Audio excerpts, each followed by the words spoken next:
Alright, I'm back, and I'm gonna switch to the DSO release screen. Here we go.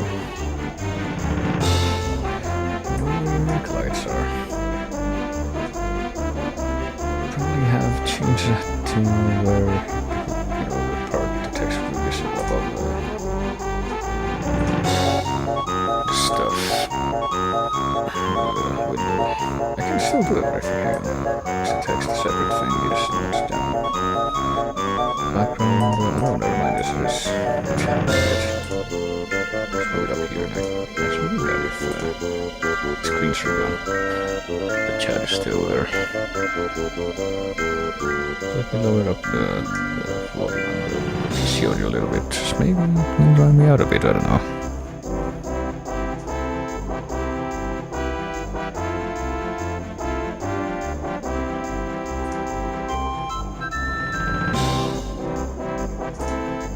And there we go. Put it like that so that I can have that sized up properly. I'll give it a second to put update to archives thread on the forums because I finally put up a thing. Up on the archive that has the Halloween stream.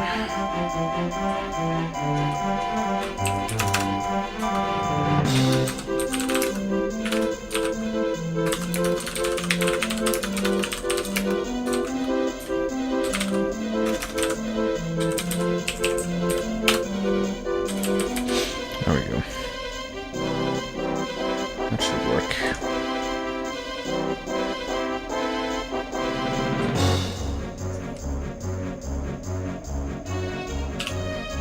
And I shall put up a quick reply to signify that I've done that.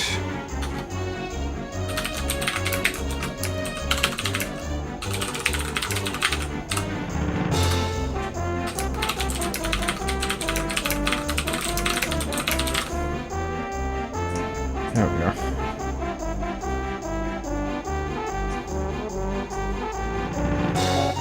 Now that I've done that, maybe I can actually, start up, stop the music here and start up the thing that I'm actually going to be playing right now. It should be out here. I should make the white squares appear and indicate task, and hang on. Is this the one I want right now? I think it is. But anyway, it's time for the next step in my Castlevania marathon again. After I spent all of October streaming Curse of Darkness, it's time for another game that I'm actually more familiar with and I like more. And that probably won't take an entire month to stream if I do it fairly regularly. Did I beat all of RE7? Yes, I did. Yeah, let's watch a little intro movie here first.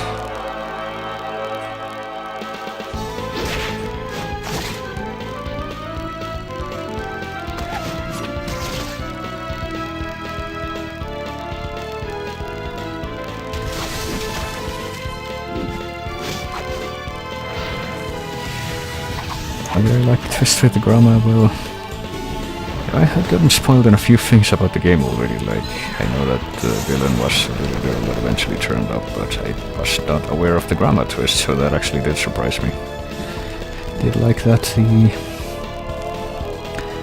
they basically make you go through the little intro part again, where you get the picture of the grandma with the code name of the experiment on the backside. Just so they basically like, hey, we gave you this clue forever ago and you made nothing of it, so we're gonna show it to you again to rub it in your face. I like that. Anyway, yes, we got lots of different locales, and the villains of this game are people with heterochromia. Okay, let's just get straight into it, I guess. So there's a couple of options. A couple of ways you can run this. You can just, hello. Okay, never mind, you can... Oh my god, I have to do this again. Just a moment. Why does this happen every time? Is it because of... Hang on, let me close Steam. That might have something to do with it, but I hope not. Okay, you know what? Now that I've closed Steam, let me unplug this. And And then plug it in again and see what happens. Hold up, let me pause that while I'm trying to do this, because it's kind of distracting. What? Okay, apparently I don't have the... I didn't have the X input emulator running that whole time, and I was able to run Dark Souls. That's weird. And control it with the controller. That's really weird. What do you have it running now? Let's see. Okay, now will it work? Or do I have to restart this too? I probably have to restart this too. Hang on. I got this. Here we go.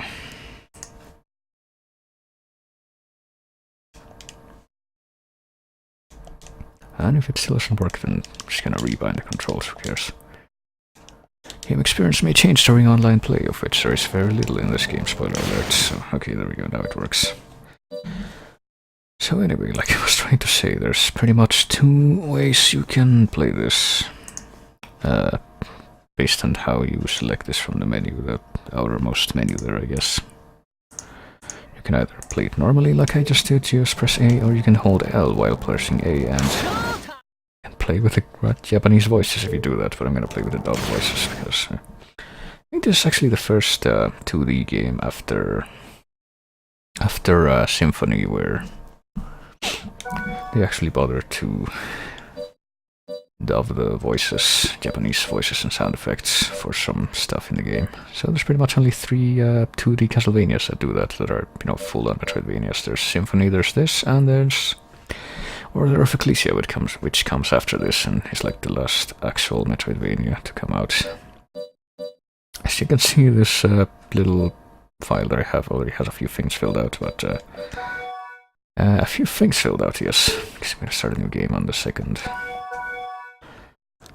file, Jonathan, which is the normal, regular mode with non-normal.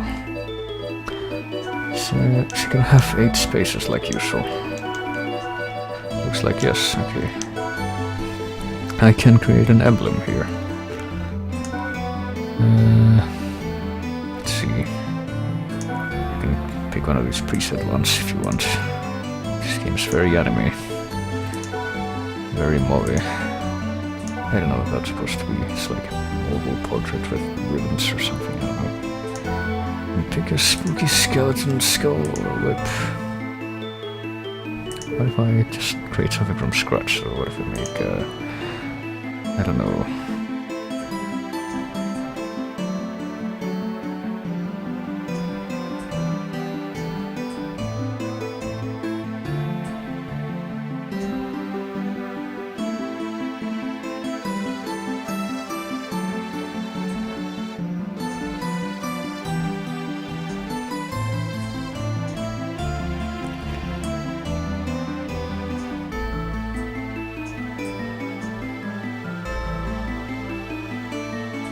I don't know what this is, but I guess we're going for this. Okay, let's get the plot of this game. It's one of the few Castlevania games, by the way, that serves as a direct sequel to another game. In this case, it's a sequel to Castlevania Bloodlines, the Genesis game. And it's 1944, the world is in chaos, because the Second World War has killed a bunch of people. And their anguish killed summons an accursed castle of legend.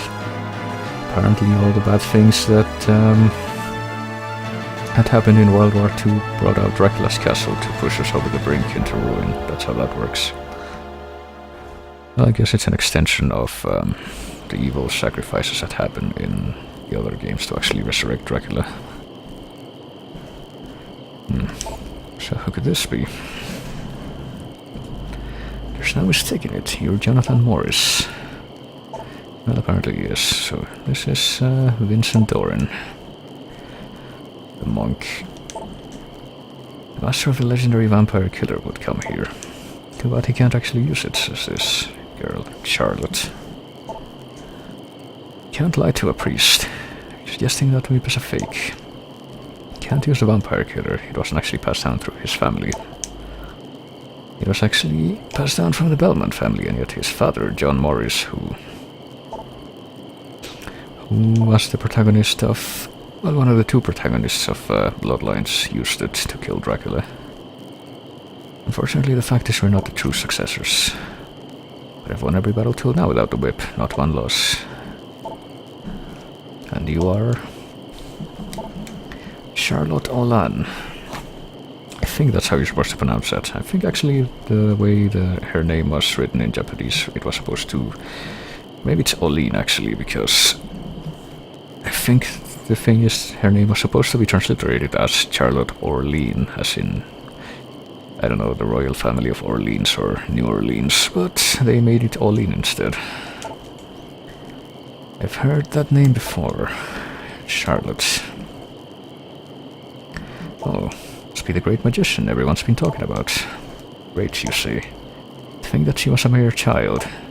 A mere child with a very anime range of expressions. Such a lovely young lady.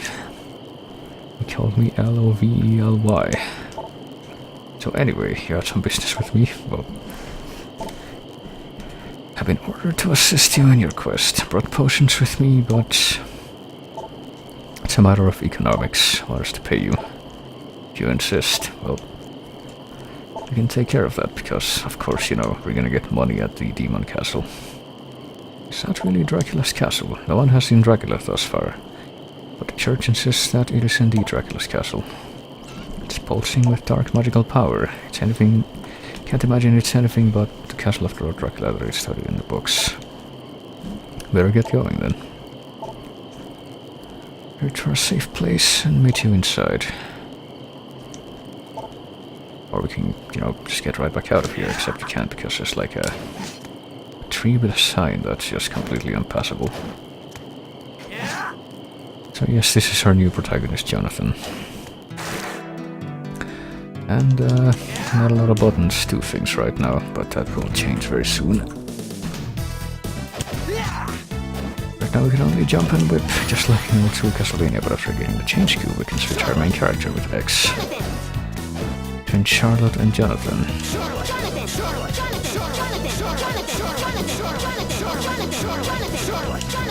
Memes, anyway. Call partner with A, press again to send partner away. For example, to weigh down this thing enough to where you can actually, you know, weigh down completely to make it activate. Also, we have a status screen. I guess you can take a look at that after I check the zombie that I just killed. Apparently, the only thing that we came to this very important mission with was Vampire Killer and Casual Clothes. And by Vampire Killer, I mean, you know, the whip. But we can't actually use it, extremely weak, because we're not Belmont, so we can't just use it. And Charlotte has an encyclopedia, which is even weaker than the unactivated whip. One of the favorite books, and also Casual Clothes, and if we select Charlotte, she can just hit things with her book. But of course, why wouldn't you do? You can kill a zombie with this book. Oh, it actually has like a holy element or something, I don't know. We can also find the Tome of Arms 1. Encyclopedia of Weaponry, which are these Tome of Arms weapons are... Well, as you can see, they do that. We can destroy this part of the wall to get beef jerky, good old raw meat. I think they're supposed to be a reference to some of the enemies or weapons some of the enemies use in previous games, like the books that open up and like shove a bunch of weapons out of their pages in Symphony in the Library. Or the weapons that the unicorn enemies use in Curse of Darkness, where they shove it at you and then they open up and a bunch of weapons come out. And in this game you can finally actually use one of those books, or several of them actually.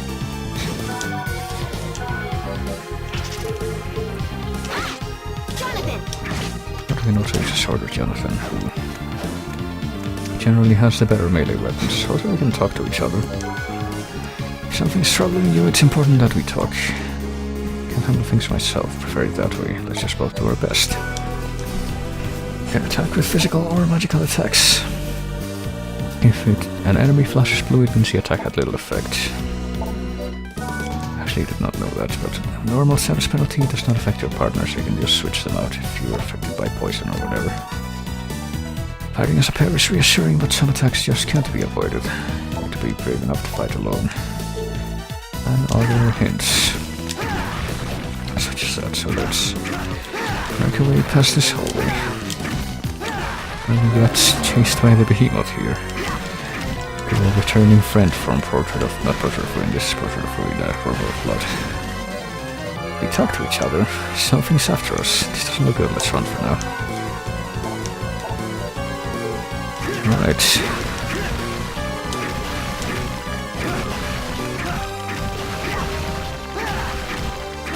We put a lot of crap in your way, but...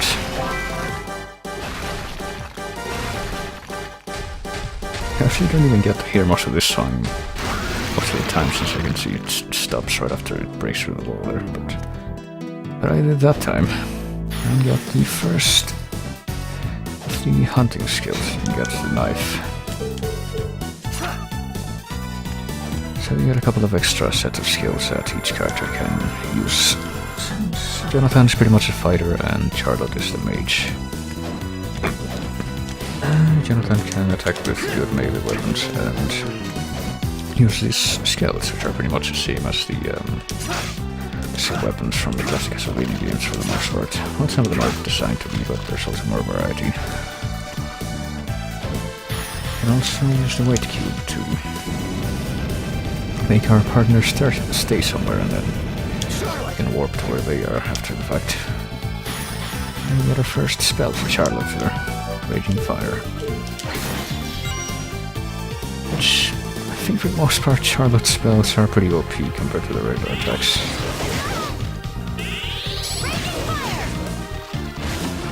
It's a good idea to have her like on standby.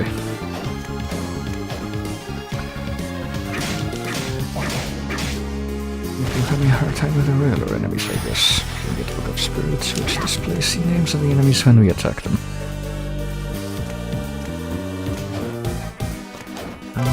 Headguard. And the first of these warp rooms that we can find.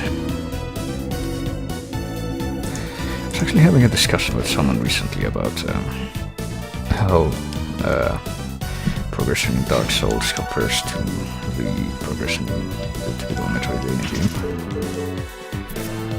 And I pretty much noted how both early on Dark Souls 1 and the earlier Metroidvanias like Symphony have this thing where at the earlier part of the game they don't really rely on warping all that much, but when the sequels came along that changed to where they give you warps right at the start of the game. But anyway, we got this. Something's here. It's not human. A monster? No, but we sense no evil from him. It's apparently surprised too that we can sense him. Ghosts have no need for names. Somehow he retained his consciousness after dying. It must be the castle's magic. Don't know about you, but he sure seems shady to me. You truly destroy me with a whip you can't even use. We're not gonna question how he knows that. But hold on. How do you know he can't use the vampire killer? Find it very odd to find a ghost not controlled by the power of Dracula's castle. Smart girl compared to this foolish boy. Just before I died, I cast a magic barrier on myself, binding my soul to this place. Free from the castle's control, but I'm trapped here. But a paranormal entity like you can easily be affected by magic. Casting a barrier that repels the castle's power is impossible even for me. Boy. My name is meaningless, but you need to call me something. You're gonna take this convenient opportunity. Call me Wind. Mr. Wind. Just Wind is fine. What are you doing here? He's trapped here. But if he truly has this much power, he could use other methods besides just binding his spirit here. You really are a bright little girl, aren't you? Oh. Who's this boy? What are you calling a boy? It's Jonathan Morris. The reason I'm here is simply put regrets. I will not rest until the lord of this castle is vanquished. Thought I would lend assistance to those who wish to defeat him. But if you can't move from here, what do you intend to do except bark like the dogs outside, I guess? I'm able to grant forms, items, and techniques I once possessed in life. That will be of great help to you. I'm able to do fine without any of his help so far. But this is Dracula's castle. Even if you could use that whip, it won't help you when you die. Don't you remember your father? Oh boy. My father's dead, forget him. Forget your dad. I got a little over dramatic there. So yeah, perhaps I could use your help. You can complete the tasks I give, only then will I help you.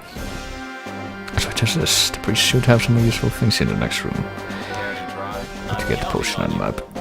I'm counting on you, so we get a quest system here. There's not too many of them, but there's quite a few of them. And I intend to do all of them, because why not? So here we have Vincent again. So you're selling our potions here. Aren't many now, but my stock will increase little by little somehow. For a price. Don't try anything shifty and don't even try to lie. It's true that all churches are short on money, or so they say. Lifesavers. It's kind of weird, like... You have to take for granted that in this universe everyone knows about, like, magic and monsters and shit, because it's impossible to hide it at this point. And actually they could have explored that, not in this continuity, but in the Lords of Shadow games, where we get to a point where we're in modern times and like everyone treats the Dracula's castle crap as history and acknowledges magic and all that. But of course that's the last game I'm gonna be playing for this, so kind of a ways out from there. Can display. Kind of amazed they managed to make so many of these when they're so similar. Well, they're similar in, I guess, in core mechanics, but like each one of them I feel has their own style of slight variations in the graphics. And of course when you consider like each one in terms of how the general progression for each one is, they're actually pretty different.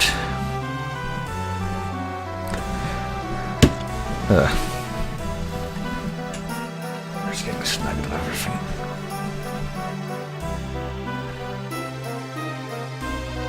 So let's get the potion, which we already have, so we're not actually gonna get more of those, but we're gonna get the map.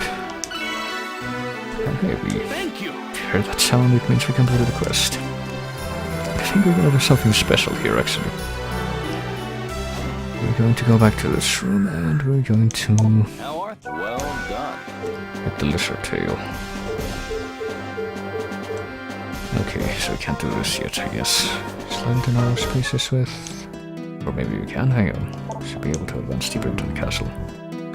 Okay, we can slide now. Complete the tasks, I shall teach you even more, including magical skills. Might be able to entrust you with other items in the future as well. Regarding this castle's lord, you mean Dracula, right? I read books about him. But Dracula isn't this castle's lord. That's why they call this Dracula's castle. It is indeed Dracula's castle, but the castle's lord is a vampire by the name of Browner. Heard nothing about that. As one would expect, his identity has been kept secret for years after all. He infuses magic into paintings to increase his power. You will undoubtedly come across his paintings in this castle. Search for these paintings. He's using the paintings to make this castle's power his, isn't he? Still, he isn't Dracula after all, so we're safe for now. His power grows stronger by the minute, so...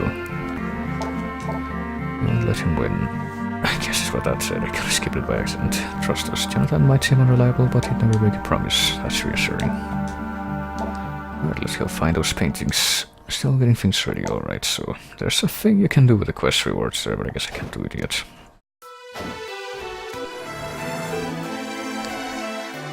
Alright, so let's go. Let's go... Use our newly acquired sliding ability to... get in that little nook up there. Can I say the antagonist of the Castlevania games is actually the castle? I don't know, it could be. The castle is like... because it's pretty much implied in the lore a few times that... While Dracula's the big villain, there's like these other forces that pretty much give him his power and make him do the evil stuff. Must be one of those paintings, this thing with an image of a skull distorting in front of it constantly. These paintings function... Browner is using it to control the power of this castle. Let's hurry up and rip it to shreds. Well, anything we do will be pointless. Based on the theory of curse amplification, this picture is a multi-layer quantum space barrier. Kind of paranormal phenomenon. Think of it as a series of walls that surround the magic controlling Dracula's castle. The painting itself is just the outermost wall, so as you break it, it'll regenerate. It's unbreakable. So now what? I'll align my magic with the painting so we can enter it. That'll be the best way to circumvent the castle's magic. The risk is quite high though. compared to just breaking the painting, I guess. So here we go. We're in the painting now. All of the artist is embodied here.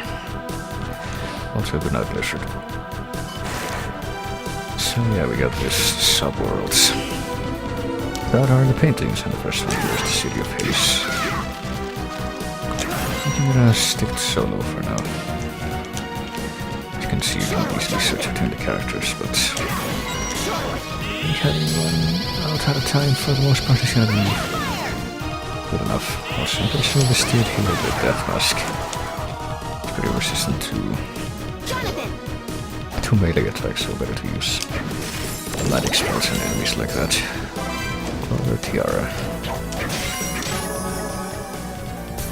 Yeah, so leveling is probably gonna be a lot easier in this game too than it was in Curse of Darkness.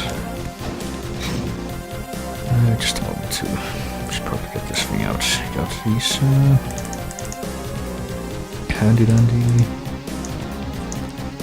reference things that I can use to ensure that probably not gonna miss anything. I'm gonna keep it on standby though.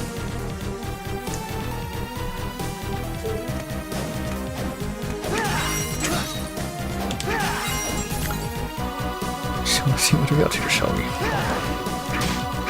So we're gonna have to complete the first painting here to do the tricky one and the quests. Let's explore this place. That's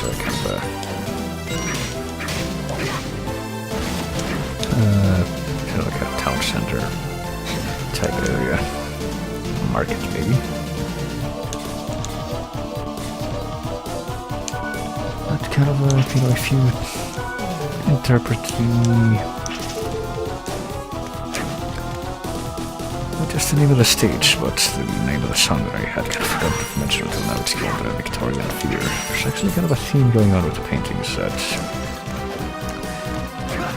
kind of leads to a theory about some of the game's characters and how you're supposed to interpret them. But I think I'll get to that after a while. So I get the feeling I'm going to start sounding like Body Media when I start discussing that. And to be fair, this kind of Dark Souls levels of cryptic too. Oh boy, this skeleton is very jumpy.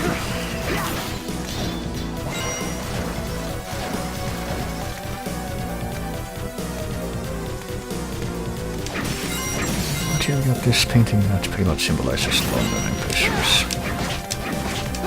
Not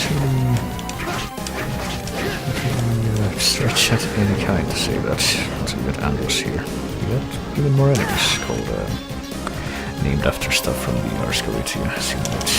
I know if like me, you're familiar with the enemies from these games. Some of them are poetic demons.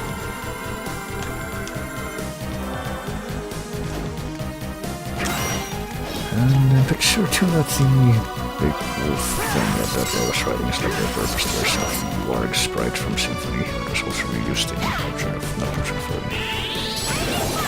God of Sorrow, that's what I was trying to think of. So here's this guy. Sakino, I believe his name is. Just die when we get close, but as you can see, his reaction with Charlotte is a bit different. Also, just keeps doing that, so he just becomes an easy target if you do it with Charlotte. I don't know. I had the feeling that my natural pronunciation is going to default to Charlotte all the time.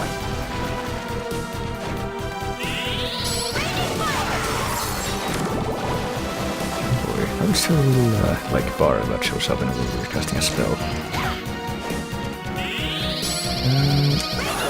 We just kind of do the button combination and let go immediately. We just get the first part of that for that, but if we hold down the button, then we can charge up the second bar, which makes the spell have a stronger effect. So that works. We'll actually discuss that, I think, in the, the talk function. Hey, you're mighty sweeter than I thought, isn't it? If I have enough time to recite an aria, my magic will be stronger. As the gauge builds up higher and higher, the power will increase. Also, if you call your partner and touch the lower screen, did you know that they'll move there? So that's handy. It's hard to touch while controlling things. That moves same that advanced players are gonna break the fourth wall there. You can petrify your partner by attacking them. Can't be on alert while petrified, so watch out. Your partner takes damage if they're on the screen, the MP level goes down. And if he runs out, you have to fight alone, so there's that. But I think the sub-weapons are a little bit underwhelming. They're not as powerful as I thought they would be. But they get stronger the more we use them. If we continue to use them, we'll be able to unlock their full potential.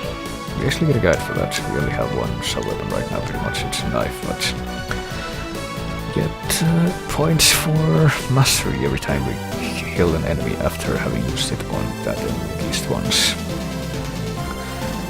So, you know, I thought for the longest time that only worked if you dealt a killing blow with a sub-weapon, but that's not the case. You just have to hit them at least once before you kill them. I should probably be doing some of that actually, since part of my quest in this game is gonna be mastering all the sub-weapons, because I actually have to do it, I think. Actually, no, I don't have to do that, but I will have to acquire all the sub-weapons. Complete the quest, but I do have to master some of the sub-weapons that it'll take a while to do that. And regardless, that's actually directly related to the reason why I want to do a very special trick with the quest screen after this first stage. Also, if we slide on the floor here, we can find out a secret breakable floor that leads to another area. And there's a student witch from Dawn of Sorrow. And there's another breakable wall here that leads to the pastry shop, I guess, bakery. There's a paper airplane, not terribly intimidating, but just might put someone's eye out. Something else too about sub-weapons is that if you master them, they begin with like a different appearance. So what you do here is you open up the register, you hit the chandelier that's above it, and then whatever drops into the register will determine which of these cakes you get. Pretty sure I got the brown coin last time, so I got New York cheesecake for that. But I should be able to get at least 4 of these right now, I think. Silver coin is worth 15, so that'll give me this. Mia Fia. I don't know how you pronounce that, to be honest, but should get like a blue coin and a gold coin. Should last like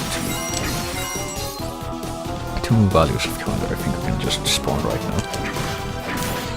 Can we get the other 2, but you do need a certain something to make higher values of money appear. Okay, we got the blue coin. I think we're gonna take this and it'll be that for now. Sasha Torte.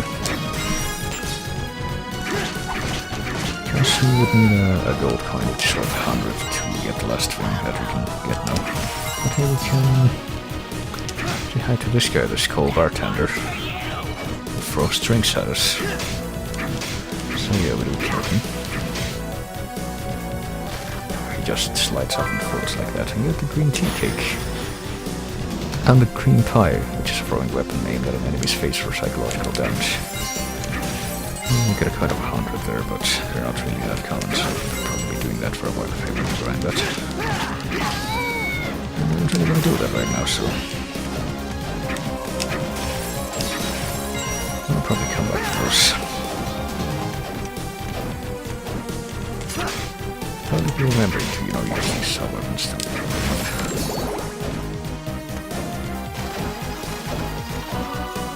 So, something else too about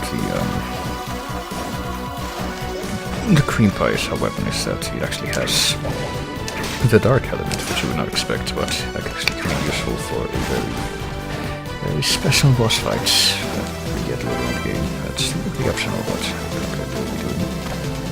Got a claimer from that. Large Scottish blade, which lets us swing like that, so I think I'll go for that for now. And Rush, the first partner item crash move. I'm not sure what they're called actually. Are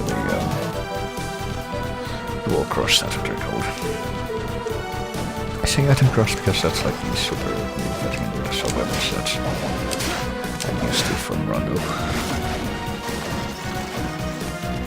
So we can try that out, I guess, by trying it out here, as you can see. It's a little bit flashy, but not very effective. It's just like a very small series of continued attacks with normal weapons. Get the leather caress there to raise our defense more. We can also equip the white corset as an accessory. That's what these slots are for.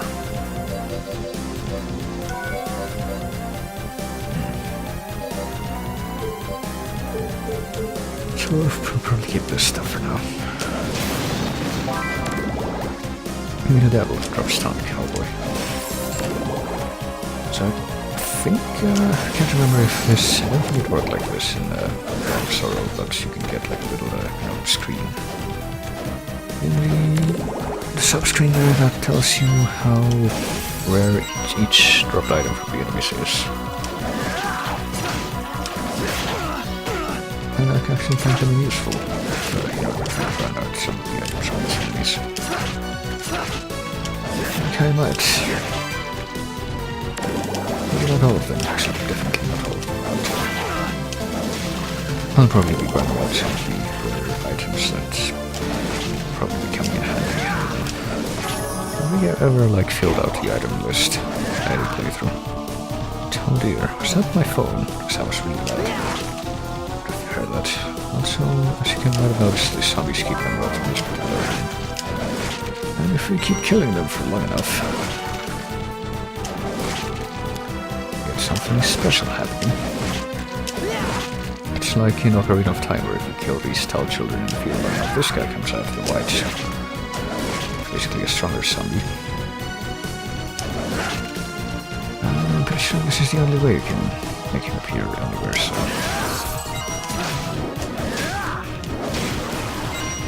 So there we go.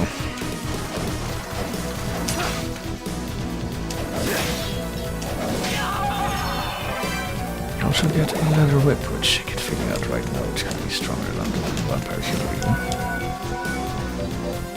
Vampire killer 7, leather whip is 11 here. And for a warrior with panache.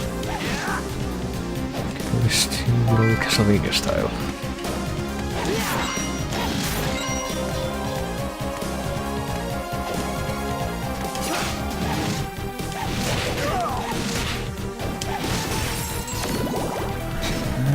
We can also try to... I'm gonna stick with the claymore for now though.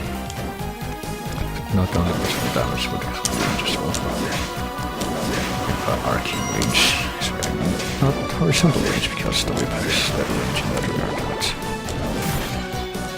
a bit of a choice as to where to go here. Let's explore, I guess. I think we have to go down to progress, but there should be something useful over here. Some useful stuff. There's a teleporter. Shit, you can get hit by this guy.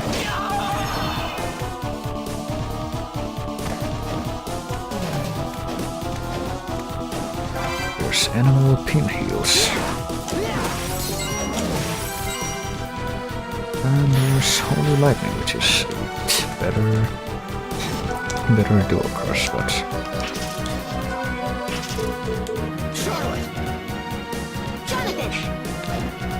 I don't think we even have enough magic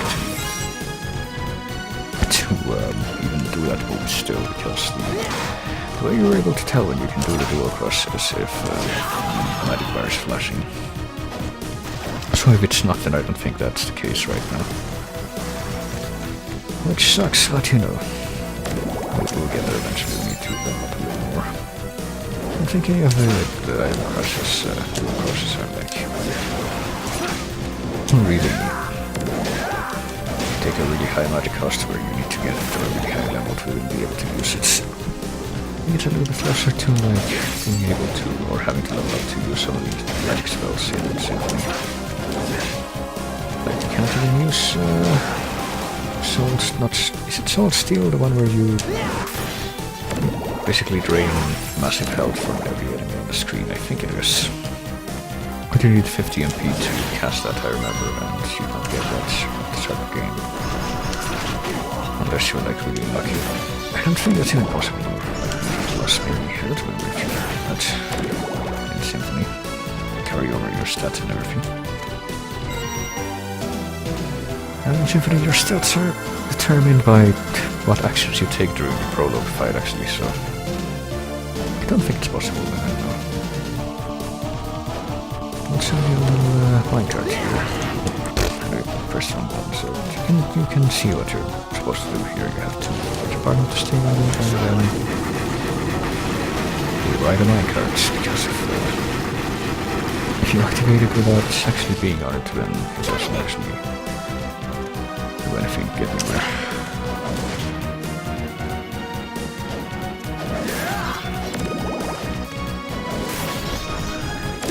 I was gonna see something else, but I forgot. I think to do with Symphony and spells there, I don't know.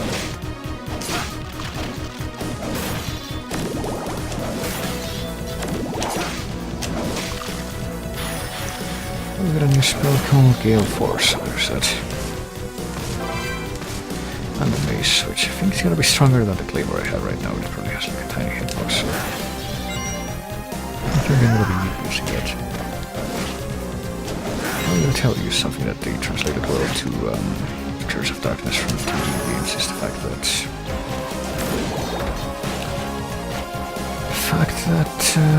axe-type weapons, you know, they hit very hard, but they also take forever to charge up.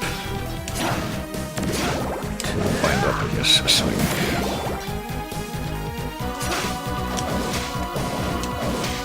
And when they actually do swing, it's actually hard to actually hit anything with them because they're so broken.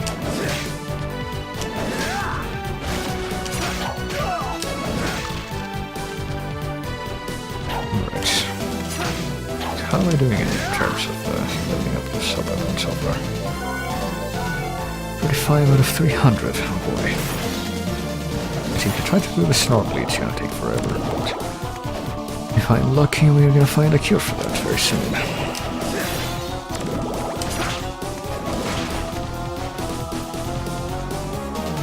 Press start, actually. Trying to remember how the trick that I'm doing actually works, but something else you can notice about the sub-weapons, I guess, is that as you level them up more, you don't have to wait until they're maxed out. As you level them up, you hit certain milestones that makes them hit harder. Like 1 extra point of damage, I guess, observed with the knives here.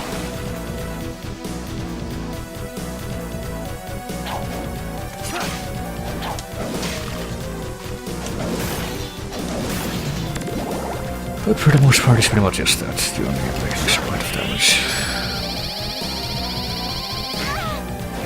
Oh boy. Very tricky there. There we go. Blender.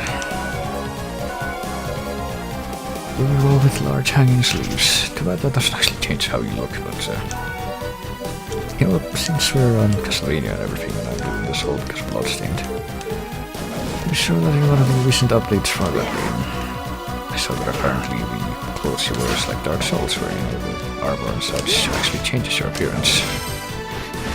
And we got the axe, so weapon from the axe armor, which is, you know, not surprisingly, that's how you get it. But yeah, I can't wait for Bloodstained, basically. It's part of the whole reason why I'm doing this. It's not completely 100% the reason. I mean, I really wanted to focus on the marathon before. Maybe not a marathon, but like I always thought the Castlevania games were pretty good for streams, since I enjoyed them since, you know, they're very good games, just not very right.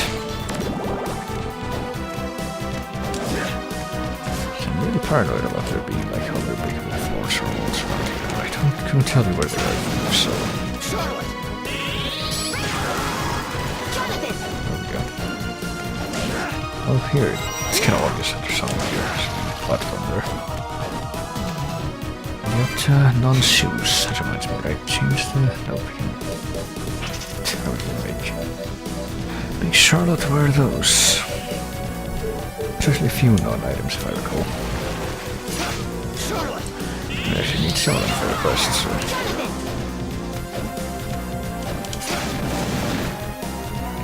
start gathering them for now.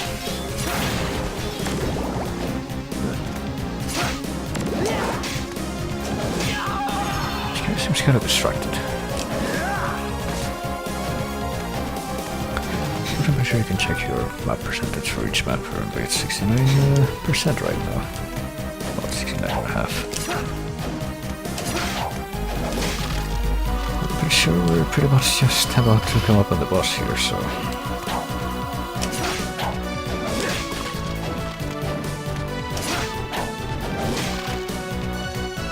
So let's see how we get there. Not so subtle indication of that with the Warprum and the save we put together there. And the Melee Devil. Alright, so we would have not again use the Holy Lightning move, I guess, because of the flashing bar. So let's go say hi to the boss here. The bosses in this are actually pretty tough. And we get our good old friend, Dollahan.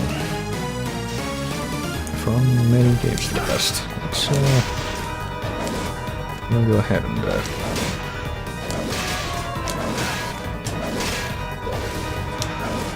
try and play it safe here. There's a few tricks I can do. Oh, okay, yeah, like he raises his arm like that, you know, to watch out for that, but it's basically kind of above his head, and that's how you can hit the head and swat it away, despite not being able to demonstrate directly, basically. So get off for the sake of him not doing that attack, which I failed to do there, because these shots, they hit really hard, so it's one of the worst things that can happen during the fight. And we survived. Then that happened. That move is from Run with Blood. Oh dear. Happen again. I didn't want to heal for the first boss, so I guess I'll see if I can tough it out here. I was so expecting to shoot. I'm pretty sure if I get hit by any of these things, I'm dead. Yep. Alright, never mind. So I guess I can try another trick, which is to, you know, use the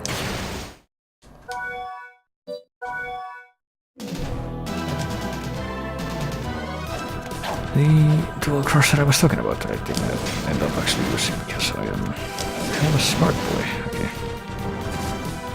Let's try this one more time.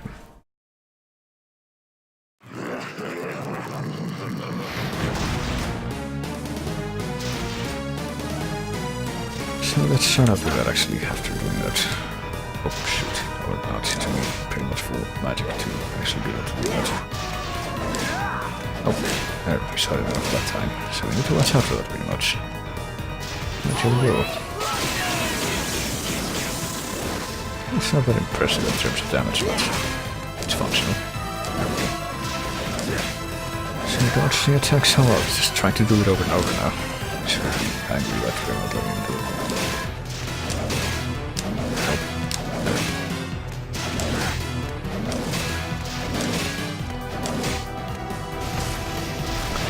Pretty much just keep him looped and almost having us pinned to the one side, if not for the fact that, shoot. He sometimes does a jump attack. Oh well, got to get really lucky there. Oh, head for you this time, there we go. Actually got him this time, I was gonna say that I didn't even get hit, but yes I did. Just noticed that I'm missing a little bit of health. I don't know, maybe that's because I leveled up. Probably not, though. That monster just now seemed to be the core of the magic energy. Meaning Browner can't use the castle's power now? No, not quite. His control of the castle's power has decreased a bit, but there's something else. Also, here comes this character. I knew I smelled something. Seems like some maggots got inside. A vampire. How could it be?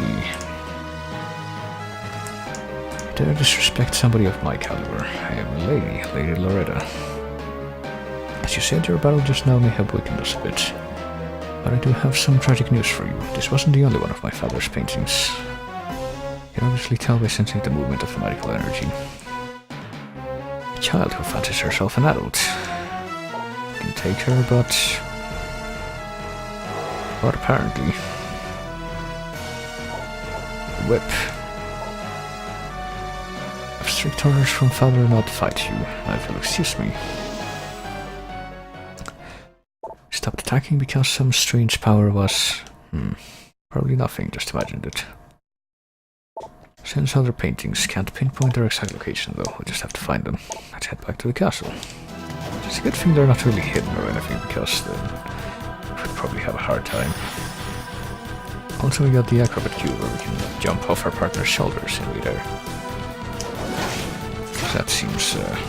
how many points did we get from that? Probably a few. Hang on. I can actually check the ESP, that's how many skill points you can get from each enemy. And we got 40 SP from Dullahan, that's not bad actually. So you'll probably want to attack at least every boss with these sub weapons at least once. What the fuck is that noise? Why is that so loud? I'm getting notifications on my phone, I guess. That I don't need. Just put it over there.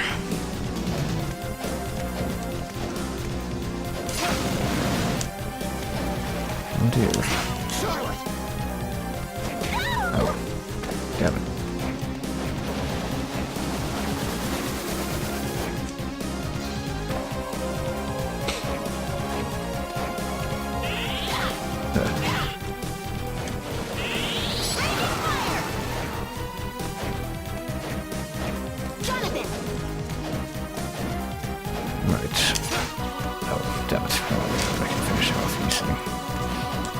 So we can use our new skill to stuff like that, where we can reach slightly higher up while stepping on the shoulders of our partner. And find exciting new things like these thick glasses.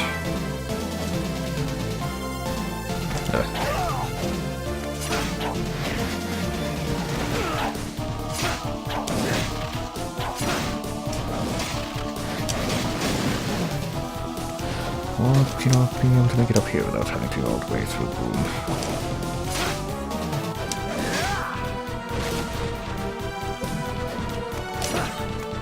Oh boy, okay. And let's see. I'm sure that killing the boss should have activated the next set of quests to be available. So I'm pretty much just itching to do that right now. Back over to the hub. I was gonna try. Oh shoot. Come on, that's well, that's a Curse of Darkness move, I guess. There we go, see. These guys get hit by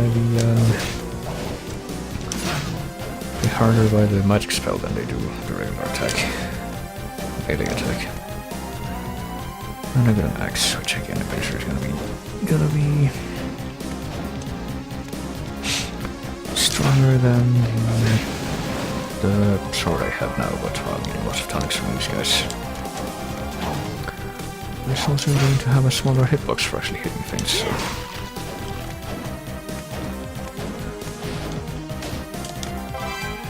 Let's get the Moonwalkers. Oh yeah, we have a backdash, I forgot about that. I think that's what it's related to. That's why they call that. If we try to trip them, they enhance the ability to dash backwards. Kind of. Doesn't really look different to me though. Maybe you can like spam that more easily and like move faster like in Symphony. But I don't know, let's see. Can she equip those two? She can, but can she dash backwards? Yes, she can. Alright. I've come all these animations that I didn't even know that were in the game. Can use a cube. I don't think I have any better clothes right now. The thick glasses, which increase intelligence but reduce mind. No. Pretty sure intelligence is related to the attack power of the spells, but mind is related to the attack total MP you can have. I think that's how that works. Actually not sure. Anyways, let's see. There's not that much left before I can get out of here, so let's try and explore until we get to the bugs.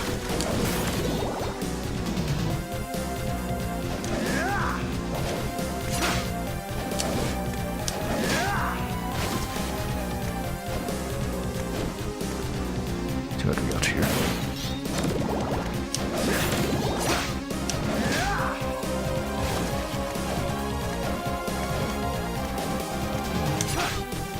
Oh dear. Okay. Why am I saying oh dear now instead of oh boy? That's what I usually say. Surely because of Resident Evil 7 where it's like how do I try to make it sound like I'm worried now instead of surprised? I don't know. I just don't want you to find out that I'm just trying to express myself like a human, whereas I'm actually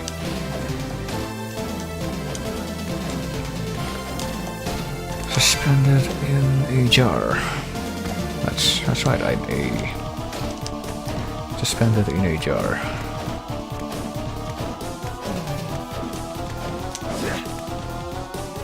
And no one ever knew the difference. I don't know why I keep trying to press select to, check the map when I actually have the map on a separate screen. Very conveniently. Also, let's use the push Q that we just got here to push this card out of the way, and we can loop back into a place that we've already been. Let's go ahead and get Andros here. Well, I think there's going to be like a bunch of axe armors up ahead. Yeah, that's what's in store for us right now. Yep. So if you don't have an axe sub-weapon, I guess this would be a good place to grind for it. Well, I already have it, so I guess I'm just doing this because whatever's at the end of this room, there should be something better. It's a spell, con boost. I can boost our constitution temporarily. And with that much filled out, we have 97% filled out of the map.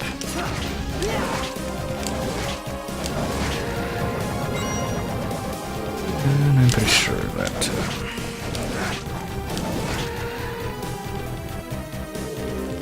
what am I pretty sure about? Okay, we're gonna say I'm pretty sure that the little bit of the map percentage we haven't filled out yet is something that we can't actually access yet. I think I know where it is, but I'm not skilled enough to be able to get there quite yet, so for now let's just get out of here. Let's check this sweet warping animation.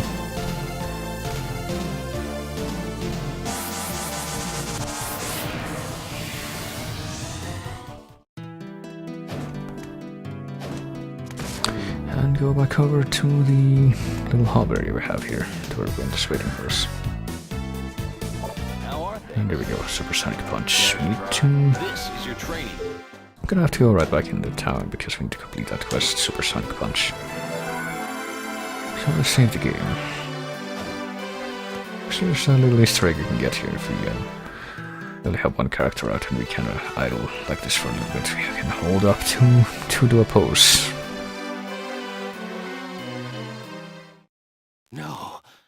Don't tell me that girl was... Oh, Vincent! You're still here? I thought... So yeah, Vincent is pretty fatalistic, as you can see. You can do the same with Charlotte. Who does this? Well, not bad, huh? They killed Jonathan? No, I'm still around. You're still here? I thought... So yeah, not really sure why they put that there, since I don't know how many people are gonna find it, but there you go. Get a little extra flavor text. I'm pretty sure with these skills we got, we can go a little further into the overworld castle now, but before we do that, let's complete that first quest that we were given by Questman. We should be able to kill the Death Master and have like 20 HP. With the sword, we have enough, we're strong enough to where that's not a problem anymore.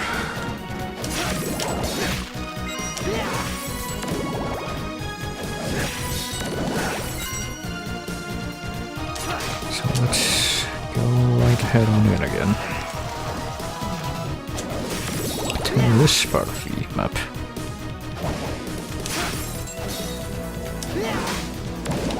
And let me take care of this guy. We need to line ourselves up here, I think, because you might remember that hitting this meat was resulted in that happening, but I wasn't trying to do that this particular time, I guess. If you attack the mace, you can actually... I don't know why only the mace. There you go, we can make this. It only works this one time while the quest is active, so we can get the ground meat. If you try doing that again, well, while the quest is already complete, then it will get hard, so you can't get like a healing items here, unfortunately. I'm pretty sure it's even easier to like move around while swinging the claymore than it is, and there is to move around with the mace or the axe, so I'll stick with that.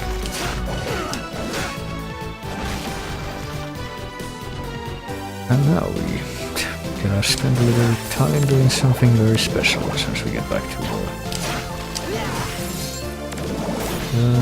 hub area, that is.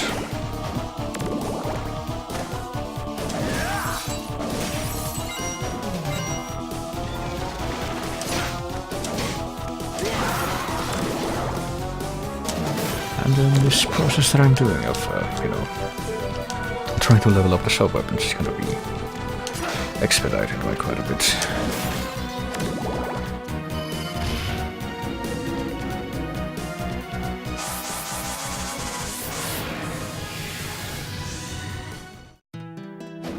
So before I do anything, because I'm pretty sure this is how you do it, and this is like the first time you can do it without any problems. But save in case I screw this up, but I hope I don't. Let me see. We can now claim the reward for our quests, but let me see.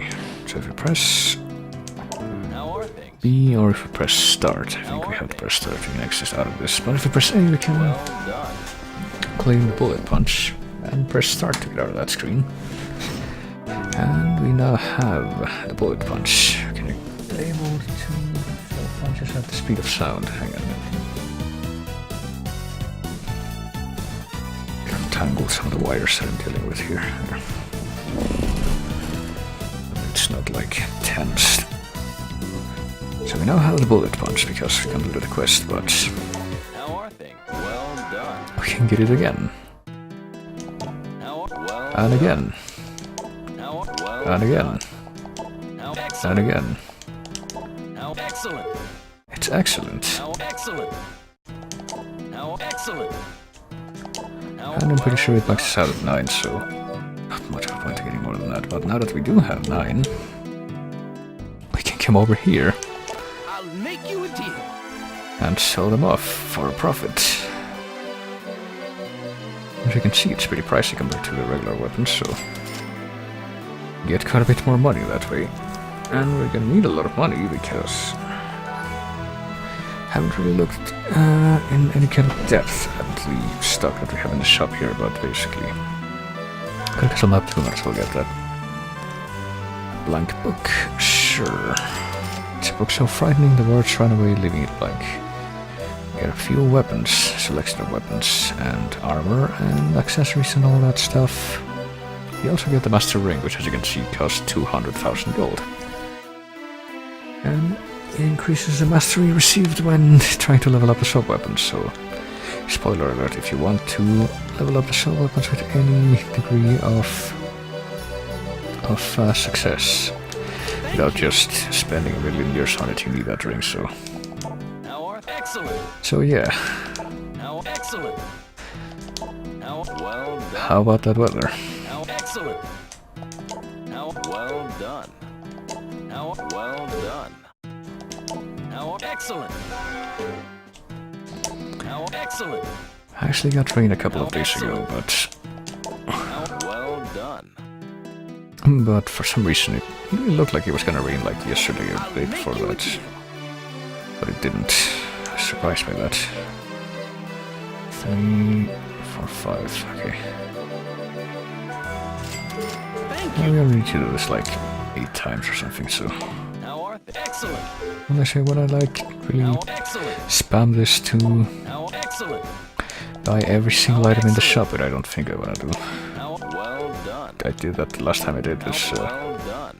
I had a playthrough of this and used this trick, but I'm gonna settle for 2 master rings right now because, you know, spoiler alerts, their effects stack. So I'll make you a deal.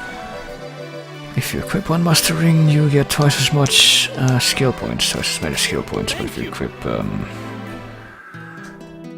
equip 2, you get 4 times as many skill points. So, and you need that boost if you want to be able to max out all of your whoops, hang on, didn't actually get it that time.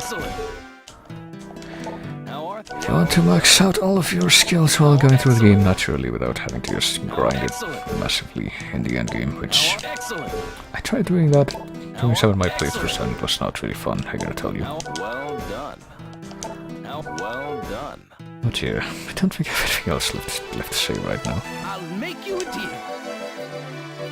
So I sure hope I didn't spend too much time. It's set to yes by default, I need to remember that. Thank you. I think it's the other way around for some reason. How are things? But yeah, I guess. Excellent. Dark Souls. Well done. So glad we're gonna be done with that soon. Well done. Even though there's like a couple of bosses that we never even fought, like the fucking Black Dragon that... In Dark Souls 3, that at this point I'm probably never even gonna beat on my own because I won Soul Dark Souls 3, I think, and I did that without having beaten him, so... I'll make you a deal. Damn it, I keep messing that up. Thank you. Oh boy. How are things? Well done. And in Dark Souls 2 there's also the Ancient Dragon, who I did beat on stream once. Well done. Forever ago, so I guess I'm gonna be content with that. I'm not really... Not much of a point to beating him again in this playthrough that I'm doing on the stream, because... the co-op playthrough, I guess, because... all you get from doing that is a bunch of souls, and the final giant soul, which would have been handy in the Vendrick fight, but I already beat Vendrick, so what's the point? Alright, there we go. I'll be like 2 or 3 more times to do it for one of them, but I need to buy 2, so... Oh, shoot.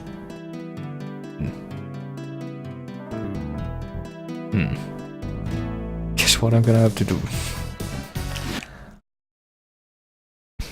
I was not paying attention. Alright, so new deal. Every time I collect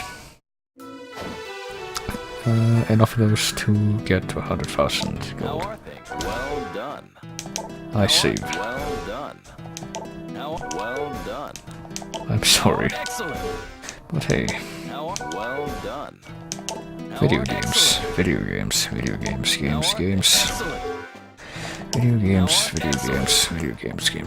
know what I'm saying anymore. Speaking of video games, how about that, that Hat in Time game? Where's my weapon? Bullet punch, here we go. Well, I guess I need to buy some stuff that I can have for it to make it line up. Okay. Get the map. I said get the map down and pressed B. Map, get blank book, and I think that's pretty much all I got, so... Thank you. Save after that, just to be safe. And now I'll wait until I get to 100,000. Excellent. Well done. Excellent. Well done. I wonder if speedrunners use this trick. Well done. I could never get into speedrunning myself, I don't think, because... I don't know, it doesn't appeal to me playing the game over and over, the same game over and over again, trying to, like, tear apart its every mechanic. And I could be playing other games and getting fresh perspectives on those. But, based on what I've seen of speedrunning people, this seems like the kind of thing they would use to, like, not have to grind money any other way. Probably wouldn't do this particular quest though, because that does take a while to complete. Well, a while is like a couple of minutes, which is like an eternity in speedrun terms, from what I understand.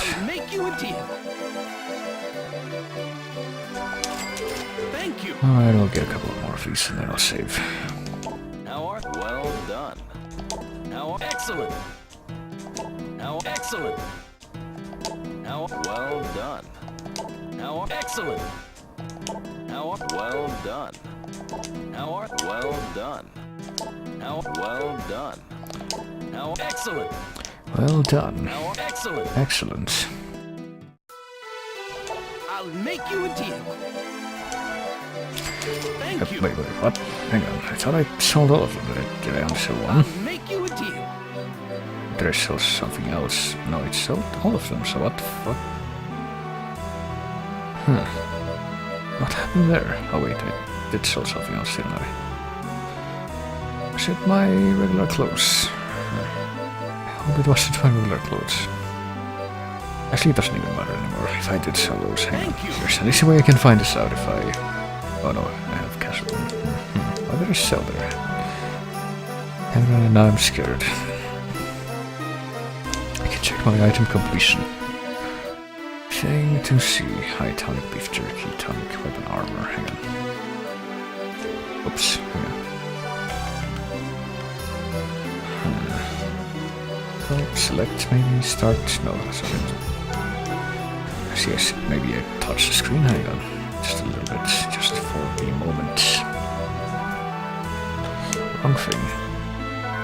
Weapon. Here we go. Armor. Featuring weapon and weapons. I got leather weapons, I got the blank book, tome of arms, short sword, long sword, claymore, mace, axe, bullet punch. Do I have all of those weapons at my disposal? Short sword, long sword, claymore, mace, axe, bullet punch. I saw the one bullet punch, I think that's what happened. I just now realized that. Just freaking out over nothing, alright. That's it. I'll make you a deal. Even if I sold everything different, it's like expendable, so who cares? There. Alright, I'll do this one more time and then I will save. I will tempt fate by doing that. How well done. How well done. How well done. How excellent. How excellent. How excellent. How excellent. How well done. How excellent. How well done. There. I'll make you a deal. Okay, there we go. So now I save. And I get the... I'm 1/4 done with what I did there. Well, this is a very efficient use of time, as you can tell. How are things? Well. Excellent. How excellent. How excellent. Well, it is efficient when you consider the alternative, I guess, to getting all that money. Excellent. How excellent. But then again, this, you know, I'm doing this on screen right now because I want to, but potentially off screen it, I don't know. I think I could have off screened it though, because I'll make you a deal. I want to get these 2 master rings as soon as possible, pretty much. Thank you. How are things? Well So this is the smart thing to do as far as I'm concerned. How excellent.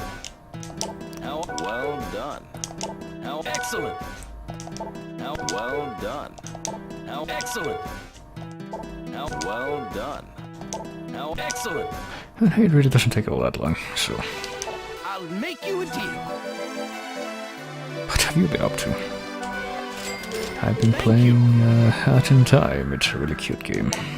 It's very nostalgic of games like Mario Sunshine and Psychonauts and Banjo-Kazooie. Well done. There's actually some parts of that game that I've noticed that are pretty much very, very blatantly inspired by some part of the other games, Well done. like the Milkman conspiracy level in Psychonauts. Make you a deal. And there's even like a certain part in a certain level that's inspired by Paper Mario 2. How are things? Well done. How well done. Even though that's, you know, a turn-based RPG, and that's kind of a 2.5D deal, whereas the game is a 3D platformer. Excellent. How well done. But it's still one of those things that's really, really obvious what it's supposed to be a reference to if you play the game. But it's referencing How well done. beforehand. And I'm pretty sure that those things have not even finished yet, since I'm only like, I don't know, like 4th or 3rd done with the game. Alright, I get another 100,000, that means I get to save. I could potentially keep doing this to where I can get all the items in the shop, but I don't think I'm gonna do that. Well done. excellent. That seems cheap. You know, unlike what I'm doing right now. How excellent. How excellent. Seems like something only the scum of the earth would do. How well done. How well done.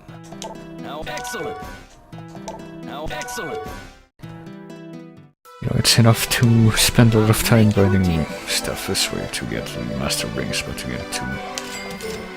get stuff that will, to use it to get stuff that will actually help you survive and have an easier, general easier time in the game, that's unthinkable. Actually, I think there's a weapon called a Holy Claimer that you can get in the shop at some point. It costs 300,000. And which is 100,000 more than the Master Ring does. And I thought it was gonna be available already, but I guess not. But if it were, I do have that written down on my notes as one of the things that I would specifically not want to spend time grinding for. For a couple of reasons. How excellent. How excellent. Hang on a minute. Oops. Well done. How excellent. One of the reasons being how long I would have to grind just to be able to get that particular amount of money. What's the other being that, well, that's the main reason, honestly, but it both make me stupidly overpowered, I'm pretty sure, because it's one of the strongest melee weapons available. Excellent. How well done. And it has a holy element, so I think it's actually even, Well done. How well done. even stronger than a very special holy weapon we're gonna get at the end of the game that you can get for free pretty much. But that's still one of the best weapons in the game, so we're probably gonna be using that to kill the final boss, but I'll make you a deal. let's not get ahead of myself there. Let's just Thank you. get one more batch so we can get an even 300,000. Excellent. How well done. How well done. How excellent. How excellent. How well done. How excellent. How excellent. How well done. There we go. I'll make you a deal. And now it's on the last one too. There we Thank go. you. So now we only need to get 400,000. I can sell the ring. I can sell the rings. I can buy the rings and get the fuck out of here. How excellent. How excellent. How well done. How excellent. How excellent. How well done. Did you hear about Well done. Neo? How well done. Not looked into that myself, but based on some random news stuff I saw recently, it appears that that game is gonna come out on PC very soon. And by very soon I mean like in a few days soon. I was not aware of that at all. How are things? Excellent. How well done. But in my, Well you know, as I am in my current sick of Dark Souls state of mind right now, I really don't know if I'm gonna be wanting to get that. well done. How well done. How excellent. How well done. Of course I could be making all this up, because I've pretty much only seen this from one source by a complete random accident. But you never know, do you? Alright, I think 2 or 3 more times to do it. How are excellent. How excellent. How excellent. How excellent. How well done. How well done. How excellent. How well done. How well done. How excellent. Alright, come on. I'll make you a deal. Just one more batch of these should suffice. Thank you. And I'll still have some gold left over, I guess get used that for something. How are things? Excellent. How well done. How excellent. Good Peter, I'm going back on my word after all. Excellent. I don't How know. are excellent. How are excellent. How are excellent. How excellent. How excellent. How well done. Alright, there we are. I'll make you a deal. We'll sell you this. And with the money that I get from doing that, I'm gonna buy 2 master rings. 2 master rings. I only need 2. There's no point in getting more since you only have 2 ring slots and only Jonathan can use skills, so... So I have 10,000 gold left over now. I can get the Holy Mantle. Or the Forget-Me-Not, or the Shuriken. Well, I could get some of these extra skills, I guess, to celebrate the fact that I can level them up pretty easy now. I'm actually gonna need these, because I need at least 1 of every skill in the game at some point. So yeah, that's... Not enough. It's not enough, okay, I think I'll get enough. Still a tonic, I think, actually, to get enough money for that, because that's like nothing. I'll make you a deal. Maybe I can buy a record, hang on. Record 5, Simon's Theme. It costs 30,000 gold. Wow. Oh well, whatever. We already have everything we need, so... Thank you. Time to save, and... there will be other methods for spending money that are not quite so... Excellent. A broken and... Excellent. Well done. Be time-consuming. Excellent. Excellent. Well done. Excellent. Excellent. And now we actually run out of Well done. the quest and make it go away. Because we're gonna have to do that anyway, so... But might as well, you know, get 9 free bullet punches to keep before we do that. So yes, we've completed our endeavors, and now we're gonna be able to get 4 times as many skill points to master the sub-weapons. Which makes me very happy. Okay. So I need to use our newly acquired skill of jumping off of other people's shoulders, I think, to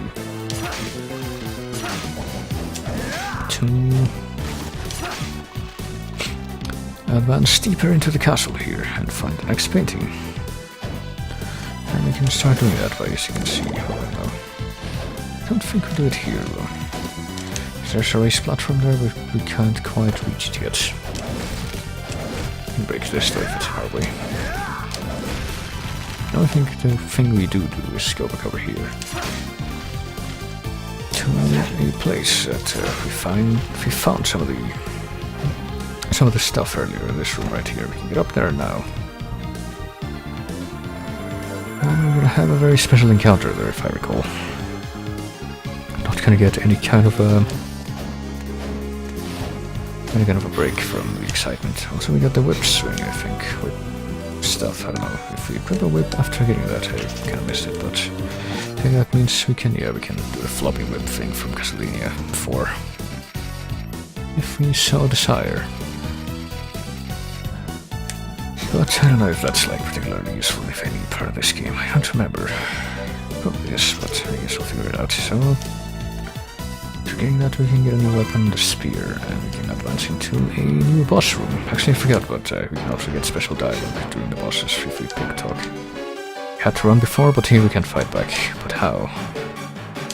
Well, by doing this, of course. What else? What else are you gonna do?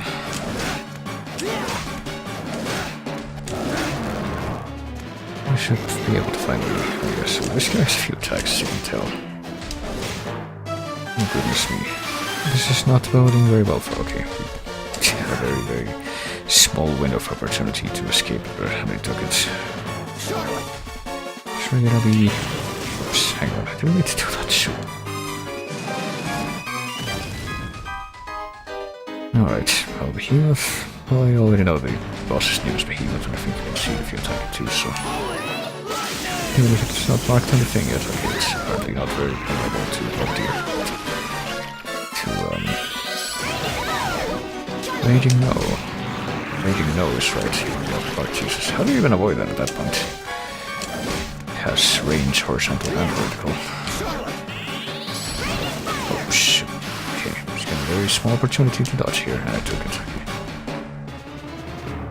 So, again, since this is such an early game boss, I don't really want to heal. I don't really want to heal for most of the bosses, to be honest, but... Just me. Just gonna jump again. Alright, so... There's pretty much two things to keep in mind during this fight, and that's learn to read its attacks and don't get caught during the... Goodness me. Don't get caught in a corner when it does the tongue extend attack.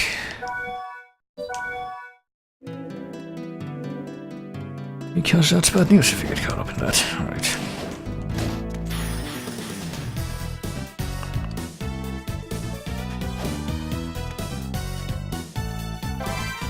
So let's try this again, shall we?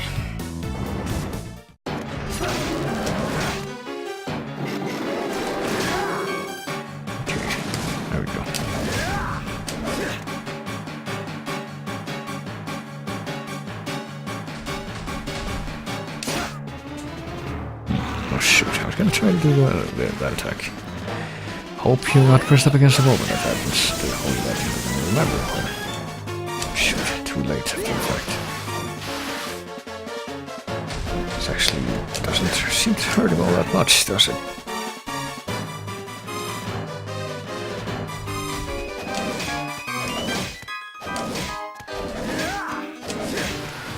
I'm just gonna try to stick to her here with Jonathan now.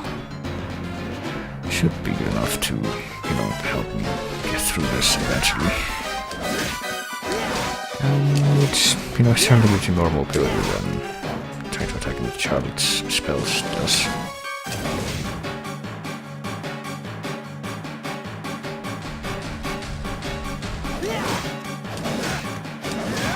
It shouldn't be too tough a fight since, it's the second boss of the game.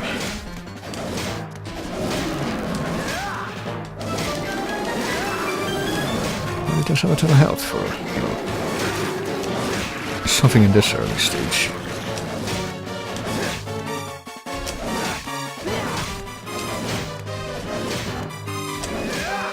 Actually, gonna have to check how much health it has after this. Leveled up and mastered. Got 45 times 4 SP for that, so I mastered the knife, and now I can throw 3 knives at a time. So, okay, let's and we'll see which of the sub-weapons I have. Gonna take the longest to master. Okay, 1000 for Yagyu Shuriken and Axe. Pretty sure I'm gonna need to master the Axe, so let's try that. Axe, alright. The axe, as you can see, it's the classic Castlevania axe sub-weapon, where it goes up in an arc, and there you go. That thing had 800 health. I thought it had upwards of 1000 health based on how long it took to die, but I guess not.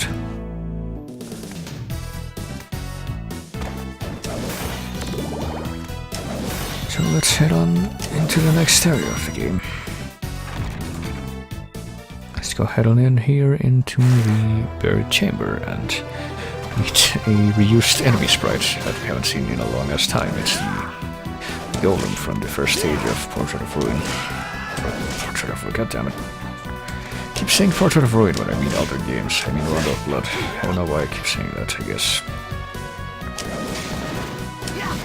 I'm used to Portrait of Ruin being the X of Y that I can see most easily, but now Rondo of Blood is what I tried to say there. Also, check out these guys in the background trying to escape.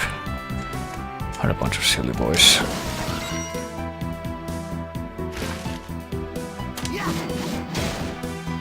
There we go, so the axe is actually kind of strong. I think because it's kind of harder to aim than the weapons that go straight if you want to hit something that's in front of you. But also hold up a bit because, well, there's that, but there's also some hidden walls here, I'm pretty sure, so I don't want to keep track of which those are. Okay. I missed one already. It was in the hallway that's after the boss, but before we go into this area. That sucks. Oh well. Get the rest, probably.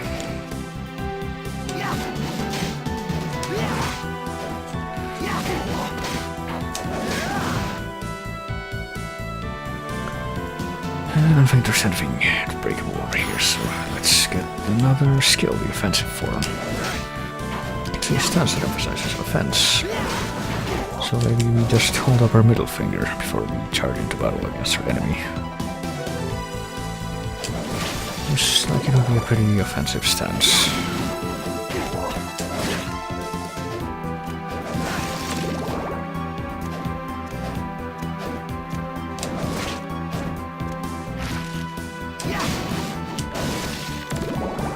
Let's see, there should be something breakable up ahead here in this little circuit that we're heading into, as you can see on the map. Also check out the Mudman from Symphony. Check out the Frozen Shade also from Symphony. We've got a bunch of reused sprites right now. Well, the Frozen Shades are also reused in Dawn of Sorrow, which was the DS game for this one, so it kind of evens out a little bit. So it was also the game for this one as far as release order, but I switch things around here and there with the order of the marathon for particular purposes. So watch out for the, spinning platforms that activate when you step on them. They're very traditional Castlevania stable. All these enemies only give 1 SP, that makes me sad. A lot of the enemies in this game do, honestly. Oh.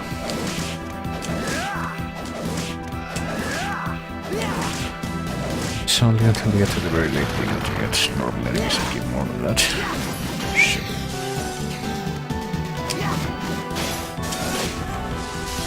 Also, before I get to the end of this, only let's check it out, because we got a breakable floor here with a whole HP max up. Almost didn't remember that these things were in the game. They're very handy-dandy things, but don't really get a whole lot of them. Alright, there's it. Isn't anything else breakable until we get to the far right end of this place? I'm pretty sure so. So let's...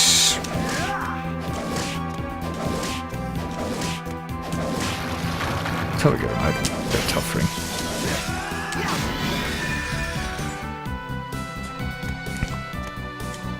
Let's head to the lower part of this place and then trace our way back so you don't want to fill out the map, because why wouldn't I? What do I have to lose there? So how are we doing as far as the axe leveling compared to before?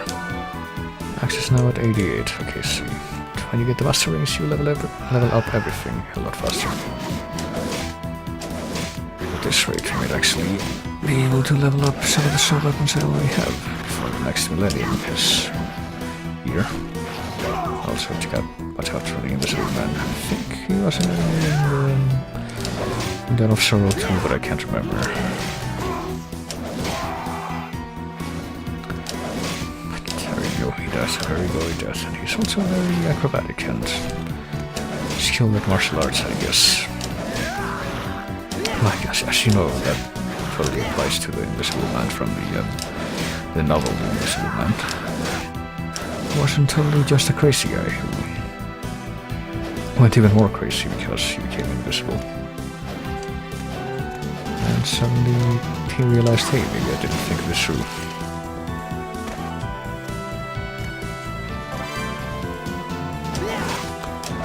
Right, let's go through again. I think the Invisible Man actually has more than 1 SP as the base SP, so... There's one of a few enemies in these early areas of the game that you actually want to bother using these sword weapons against with that extra leveling.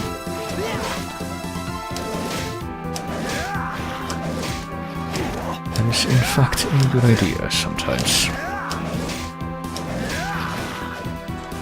Alright, screw these guys.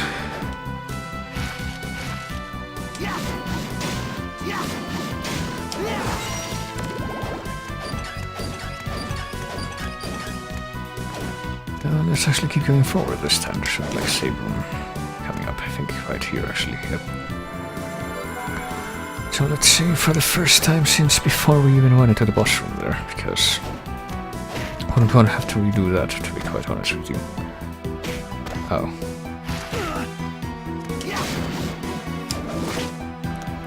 And I'm very offended at that bug did not run into the axe that I held before. There we go.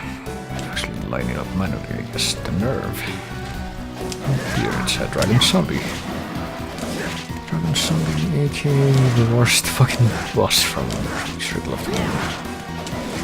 Well, then there's two of them. I guess one of them is manageable. This one is more mobile than the ones from Shrivel's Moonware, since he can move more than just his head. And it's more of a skeleton zombie than a dragon zombie, to be quite honest. It's got no flesh on it. It gives 5 SP, so there you go. A little bonus for a quest there.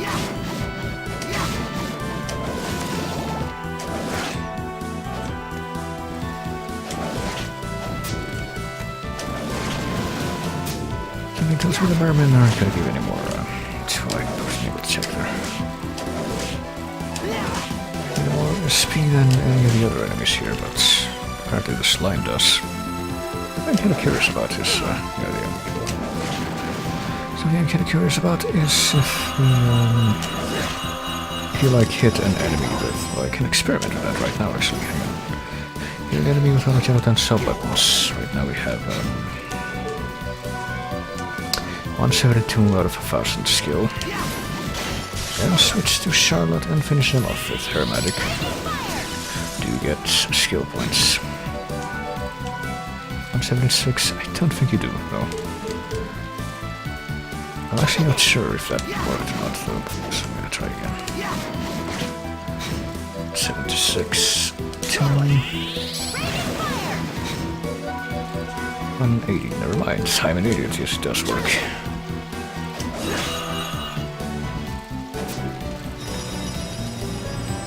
It might even work better based on what I saw there. But I mean, you don't really need to. Also, watch out for these pipes, since I'm pretty sure some of them are going to want to have stuff inside. Oh. Please.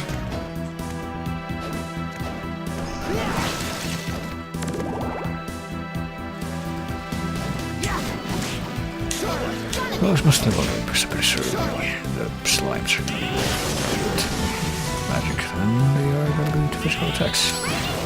Yeah, a lot more vulnerable. Damn.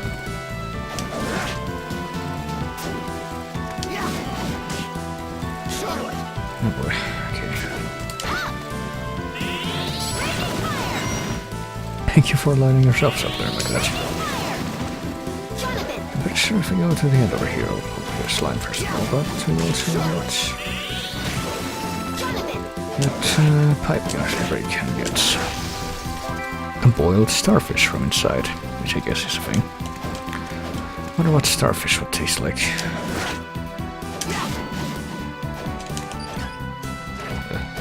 You know what, let me just kill this guy with melee attacks since I can cheese him this way.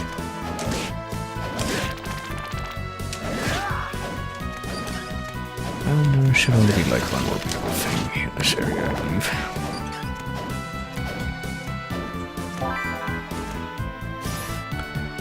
And I believe we get it by coming in this direction.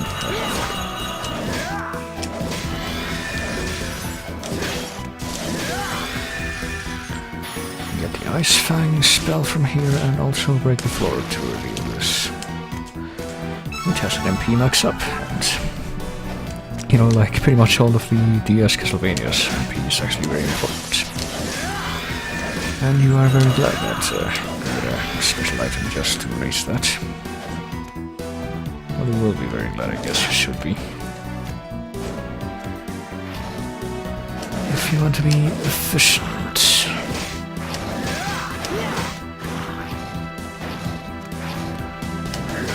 Oh dear, that's invisible. I thought for some reason I could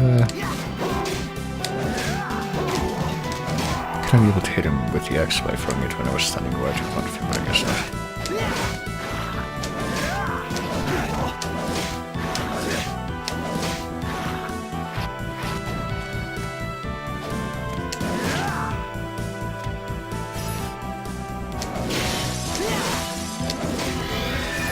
So let's get out of here now, because we're pretty much out of this place. We're just gonna get up this chamber and we should be out. See an item down there that we're gonna go and press a drop from the first painting world, but we didn't, so we're gonna have to get the latest drop from here, copper plates. Pretty sure the axe armors drop those, so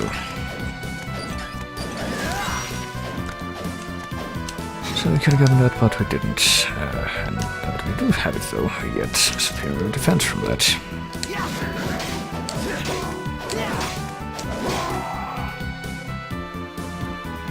And we are finally out of this terrible sewer area. I don't think we're pretty much ever gonna have to return to now. There's no reason to. Unlike this area, which is the Great Stairway, and which connects to quite a few different places, as we will learn. So we do want to come back here. Although these guys have a lot of health. What do we got here? We got mysterious apparition, death. I thought you would appear, the one who imposes upon my master. Swirling with black magic, I read about him. Dracula's eternal servant, death. Dracula isn't this castle's master anymore. Why are you here? What an odd thing to say. This castle belongs to Lord Dracula, to him and no one else, even though there is someone else here. You've joined forces with Browner because you're thinking of resurrecting Dracula, aren't you? Browner, what are you talking about? There's no point in playing dumb. You already know the current master of this castle is a vampire by the name of Browner, but you didn't, so we're just giving you everything. Even with my power, I didn't sense that. It seems I have been dormant for far too long. Well, it doesn't matter, you're connected to Dracula. That makes you my enemy. You're no match for me. Your father was much stronger than you, and now he's dead. I instantly know who you are. I mean, the death fight in Bloodlines was kind of a joke, honestly. It's like cards. Compare me to my father. Well, I think he needs a little child to admonish him. And then he floats away, laughing. Whenever someone mentions my father, I just lose it. It's not like you started hating your father just now, but what's the point in getting angry at someone who isn't even there? It's because he's not there. Father only taught me the basics of fighting, then he went and got himself killed, leaving me heir to the whip. A whip I can't even use, he was always so selfish. Must have been a reason. You have to understand the truth of why you've had to fight until now without the whip's power. Now Dracula may be reviving and I can't even use the power that I meant to use, even though my father could. Talking won't change a thing.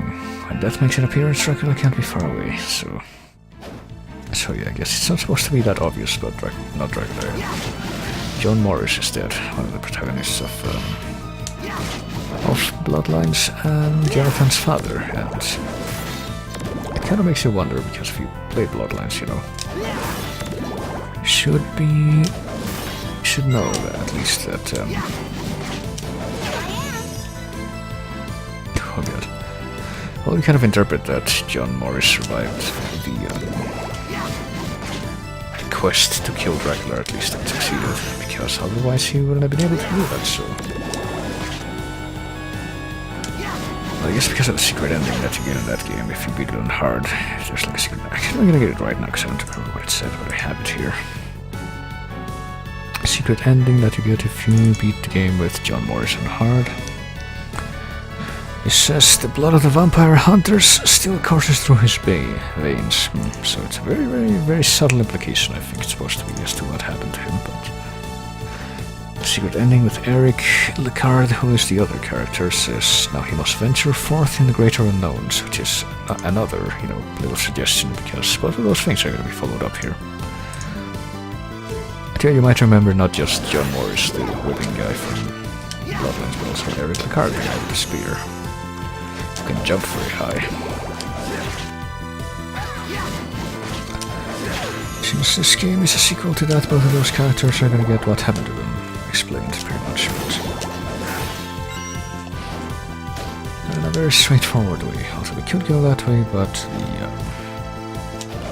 sure there's a block on the other side we can't move. So not much of a point doing that quite yet. Also, I haven't said a word about these, you know, Persephone enemies, the ninja mates. Who have been a kind of a staple in some of the Castlevania titles ever since Castlevania Chronicles. AKA Castlevania for the Sharp X68000, which is technically the one that did originate them. Because they showed up in Aria of Sorrow and they showed up again in Dawn of Sorrow, and now they're back, but actually I don't remember if they show up in Order of Ecclesia, I don't think they do. But you get the thing where they get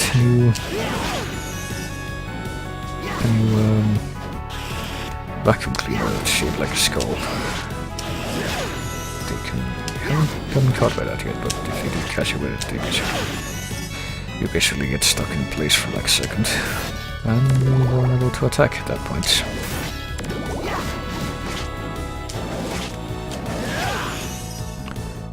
And, well, there is one other character I can think of that has that kind of thing. The vacuum cleaner that's a skull motif, and that would be Marie from Skullgirls. I think someone actually made a joke already where she has that vacuum cleaner and all of a sudden she's attacking Jonathan and Charlotte from this game, but it actually, wait a minute, there's a visual show of what that looks like when you actually get sucked in that. That's what it looks like when you get sucked with Jonathan, but that's what it looks like when you get sucked in with Charlotte. It's a bit of a different stylization, as you see. What? And speaking of Charlotte, we got Don Quixote, which is another book that you can use as a weapon, I'm pretty sure. A story of a man who thought himself a gallant knight, and that's what happens if we use the book. We also got a save room here, because I'm pretty sure we got another boss fight coming up here.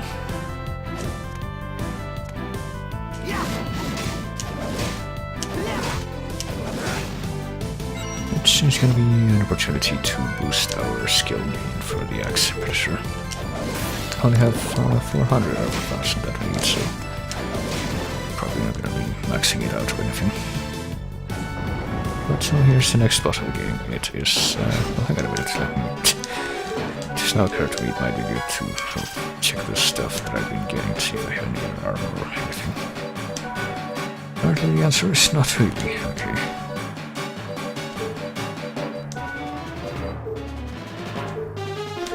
So here's the boss. It's a pot in the center of the room. You can actually move it. And you need to do that to do it sufficiently, pretty much. You need to near one of the platforms here, yes, and you can attack the pot. I don't know if we talk right now. This monster keep hitting the pot to make it appear. According to the book, its weak spot is its face. Better work together in this one, and it looks like we'll need to move the pot, so there we go. You get to stay there, hitting the pot. And now I hit Karamet in the face. Oh, right.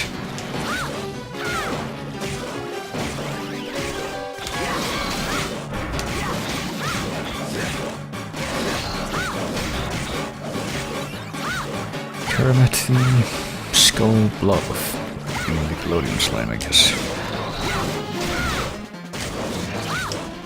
So it doesn't have a lot of health, but, or not health, but just opportunity to attack target, so. Well, you better hope it doesn't do that, or stay next to the pot is what I'd say.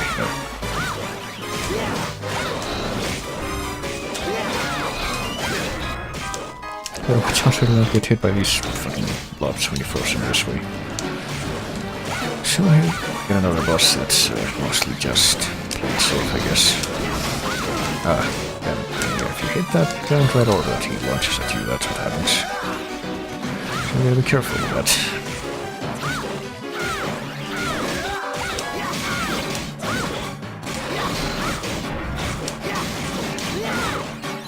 If we keep at it, it should pretty much be a matter of when, not if.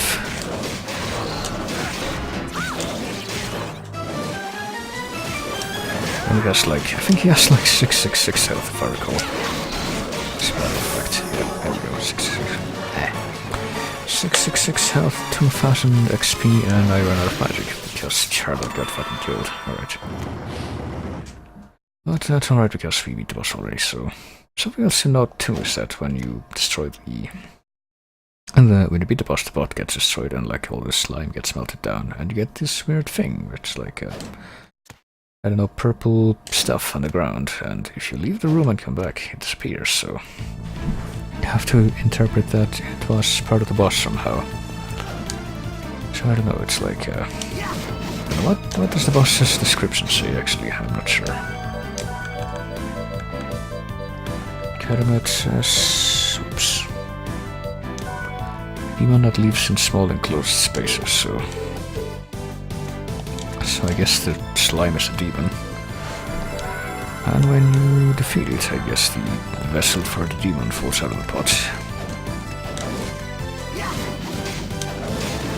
So how much skill do we have for the axe? We have 616 out of the... You required 1,000 to master it, so we're on the right track, I think. We got the Stone of Flight, which lets us double jump without doing any weird belts and whistles with our partner's shoulders. So check out the larva enemy here. It's a flying worm with a face. What will they think of next? The flying worm enemy has been around since like Castlevania 4, I think. If not before that. We got Cataplepas. But I don't think any of the larva enemies before this game had a face with a mustache.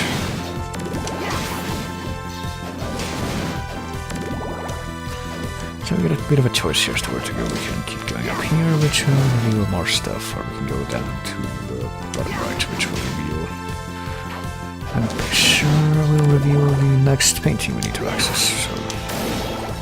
check out a little bit of this place first. Right down there. Just go with the grey armor. We might be more effective here.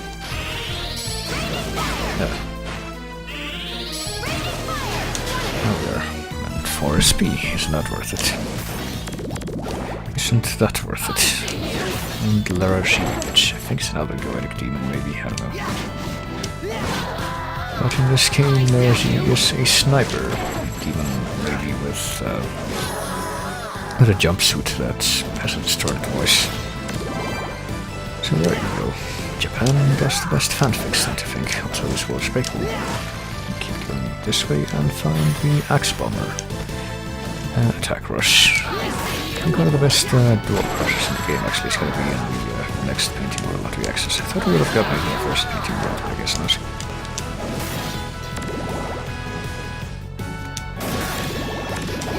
Because that was my vain hope of mine. As you can see here, Great Armor has pretty much the same moveset as some of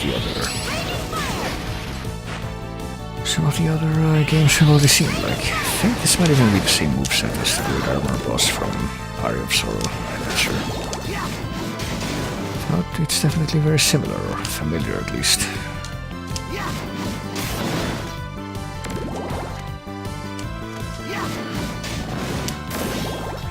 So let's get down to where the next painting is. Also, I want you to see if you can remember what the chests looked like in Dawn of Sorrow, which was the second Sona game. Because that game also had mimics. And, that makes sense, because you can, tell the chest apart from the mimics by what the color of each thing is. So that worked. However, in this game... Oh, hang on, I was trying to... hoping to demonstrate something, and I'm gonna do it. There are mimics in the game, as you can see, but there aren't any regular treasure chests, so it kind of defeats the purpose of a mimic, doesn't it? Because whenever you see a chest, you already know that it's a mimic. And... there's quite literally no way to... there are no chests, and a regular chest, so how are you gonna be fooled by that? Seems like a weird, design choice to have it like that, but whatever.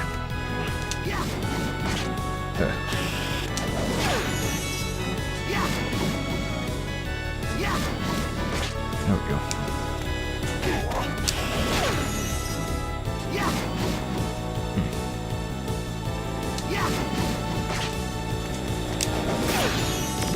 So at least the axe is a pretty good weapon for hitting enemies from a different elevation. But the problem, of course, is finding that different elevation if you don't already have it.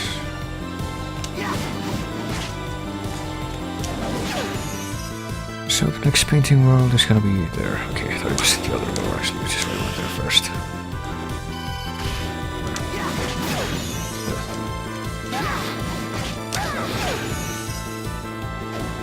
And I'm hoping I'm gonna be able to master the X before the next boss so that I can use the SP from that boss. You know, towards the mastery of another weapon. Well, I mean, I can just do it manually if I feel like it, but I like for things to fall into place, you know. I get mummies, the zombies of the desert.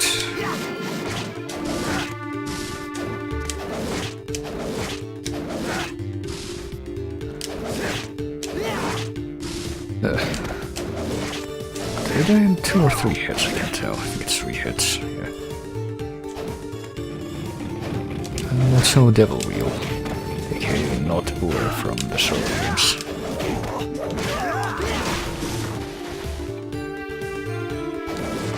Damn, I gotta tell you, I thought the regular weapon was gonna be stronger by now. I would have had something a bit more. Okay, cool. Switch to the partisan. Hang on. Switch to a spear for now, which might be good for this creature, the sandworm. Which pretty much only one or two of these things in the entire game, because once you kill them, they do not come back. But they do guard certain things, such as this. The HP max up.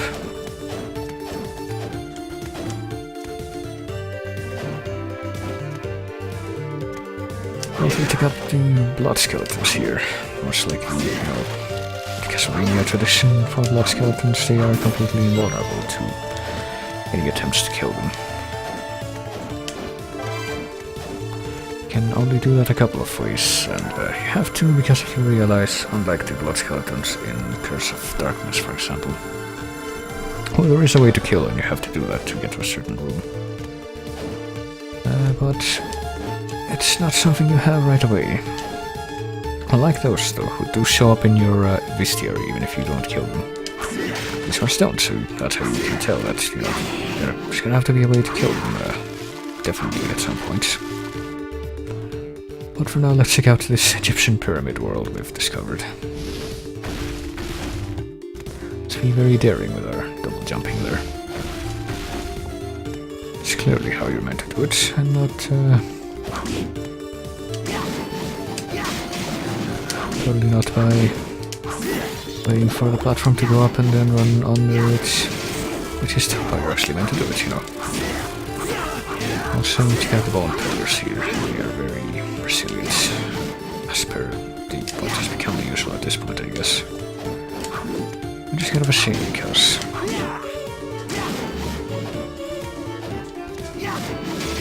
I prefer it when it's not that way, to be quite honest with you. I do not like these things.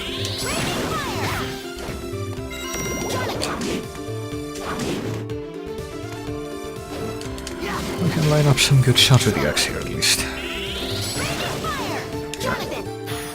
And that clear skies, a defensive spell that neutralizes range attacks. That's actually really useful for some of the bosses. But I don't know if helping. I say that, but I didn't actually find out about how useful it was until after I beat this game the last time I did so. So I'm probably gonna be putting that into practice with some of the bosses during this particular run. But first, let's check out this scene here. Oh-ho. I'm a bit surprised to find you inside of my painting. Must be Browner. How dare you show father some respect. Oh. Calm yourself, Stella. What could they possibly know about respect? They're just humans, after all. Indeed, I am Browner, master of this castle. Are you trying to revive Dracula? What the hell are you up to? Dracula, you say, sister. Watching these fools get worked up can be so entertaining. Well, it seems you have no intention of reviving Dracula. Why is it necessary to revive Lord Dracula? In the last few centuries, he's failed at controlling humanity. I will wait no longer. Oh, he does have a point there, you know. Dracula always fails. For the sake of my beloved daughters, I will take this world from mankind. Humans bring death and ruin to everything of beauty. If you're not after Dracula, why has the castle been resurrected? Why indeed? Lord Dracula's power is great, I recognize that, and through this castle that power will allow the world to be reborn. I don't want to use Dracula's power. But it should be possible to separate Dracula from his magic. Oh, but it is, what a clever young lady. So long as I possess the power of the painting, I'll have no trouble at all. Not waste your time on such insolent pests. Anyway, allow me to demonstrate how utterly pathetic they are. Oh, no need to be hasty, dear. At the moment, Dracula's faithful servant is sniffing around my castle. Disposing of him is our first priority. You two have nothing to worry about. Please retire to a safe place and get some rest. Alright. And by that I mean getting the paintings. We can dispose of this trash at any time, but we will not, I guess. I'm just saying that. Browner. His incredible power, just the sight of him could drive an ordinary person mad, I suppose. Would have been messy. If only I could use the whip. Well, at least we're alive. I'll make him regret ever crossing paths with us. So it seems.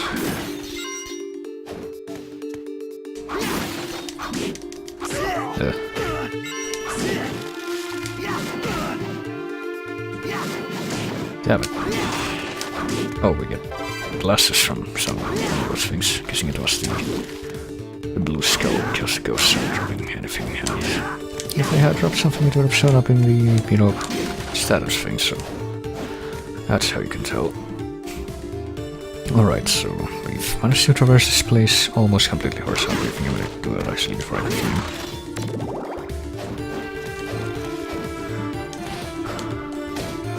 We can actually get this up here by creating platforming like that. Waka knife. Knife used by the Waka people. Guessing that, yeah, that dropped the glasses, whatever those do.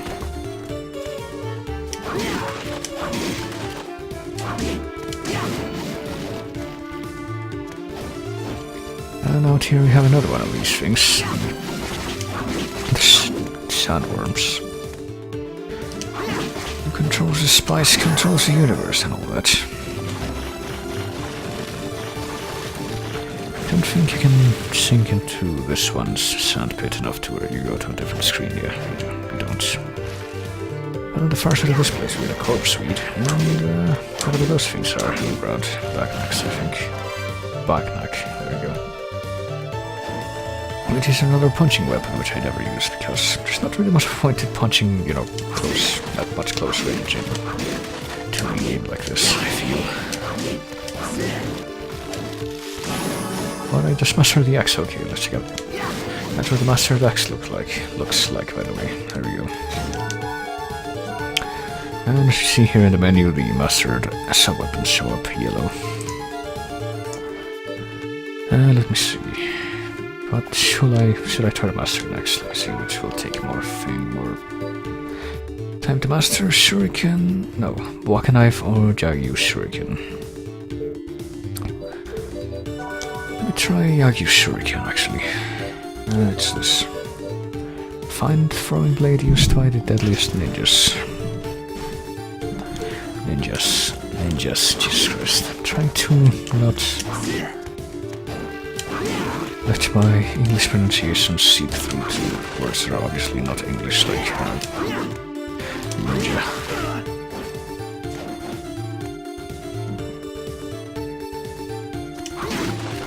So let's see, I definitely want to find a save room soon because I'm starting to get somewhere and tear my everything.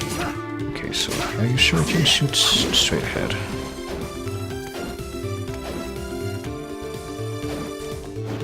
Also, you don't get a double jump to fill out that room. Percentile. Oh shit, also, most likely the bullers in the previous Castlevanias. Gotta watch out for letting the devil wheels get to the edge of the room, because that's what makes them bounce back. Oh boy, also this could have killed me really quickly if I hadn't reacted to it quickly enough. These things really hurt, from what I recall. Okay, I think we're right next to a save room here. Let me see. Oh.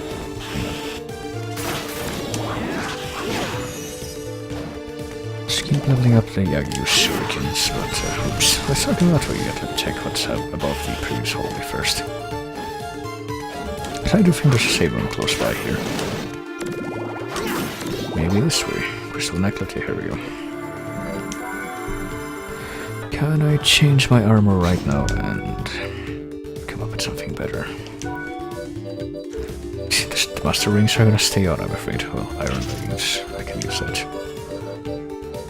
Goggles, I think I'm gonna get that actually. I think it's a good idea to prioritize defense right now. What about Charlotte? She can put on the tough ring, the cape, and the crystal necklace. Tough ring shortens recovery time after taking damage. I guess she's gonna wear that. Better than the white corsage. Which has the same defense apparently, but no additional effect.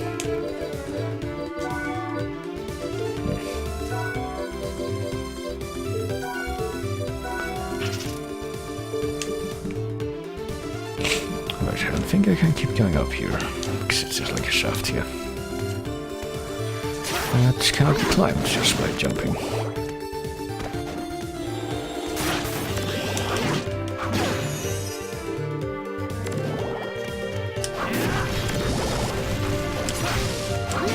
So here's an Elgisa enemy, as you can tell. It's stick, I guess. So his arms that you can hurt separately from the head, even though the head is the weak spot. You need to kill to actually kill the enemy.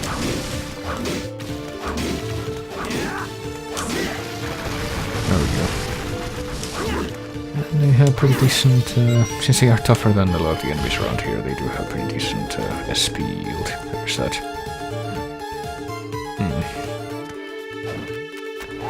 So there's a couple of places we can go from here. I think we can go up, which is where I'm going right now, or we can go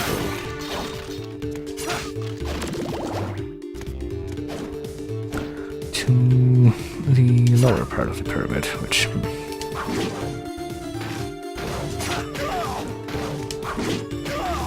Well, we might want to go too, because there's more stuff down there, but we have to go up because the boss is at the top of the pyramid, but... I'm not sure if we can access that yet, actually, without going to the lower part, at least at some point. I guess I can try to find out.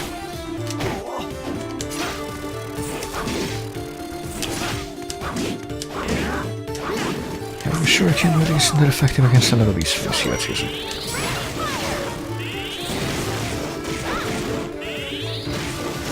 There. When in doubt, a very heavy steel wall. Pretty sure that's gonna hurt a lot, but it's kinda hard to aim. Rather cool. Boy, these guys, the ghosts are very resilient right now. They shouldn't be, I don't think, that much. Also, watch out that you don't get cursed by the ectoplasm, because I can do that, I'm pretty sure. I think I'm going to just get this thing back here, and then... can try to map out the rest of this room, and then retreat, because I took quite a beating there, as you saw. So I know, let me try to... because I can warp back up there to where I was before, easily now. No, please... a very precarious level of health right now. Oh boy, the fucking Fleeman. I was hoping that he had actually died. But no, okay, get another save room down here. I am glad that Fleeman did not kill me, and let's head down into the underground now. Be able to find more stuff there.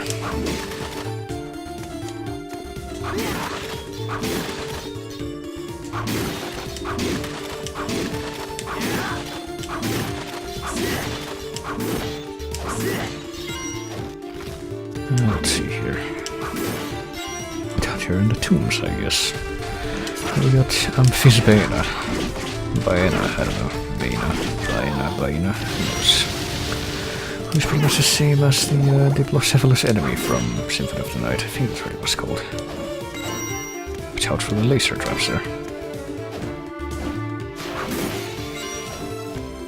I'm sure those hurt quite a bit as well if you don't manage to dodge them like I did.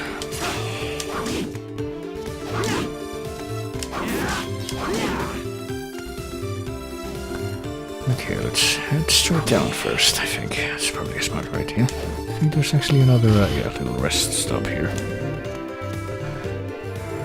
Where you can save and you can get a warp spot and just a second. Alright, so there's a few secrets in this map, but I don't think any of them are related to like breakable walls or anything like that. It's more about having different powers, which you don't have right now.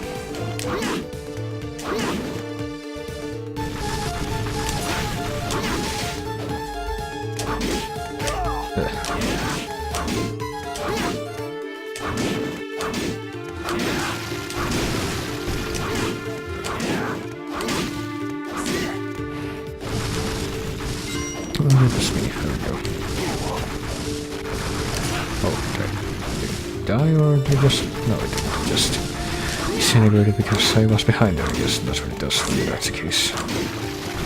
There we are. So let me check how we're doing with the... and the Shuriken Mastery. We're not at 200 yet. Alright, that's acceptable, I guess. Acceptable for how much we've done so far, I suppose. I'm trying to see. Oh dear. Okay, another dragon zombie here. We'll try using magic against it. Probably a good idea. Yeah. Probably a good idea, and so it was.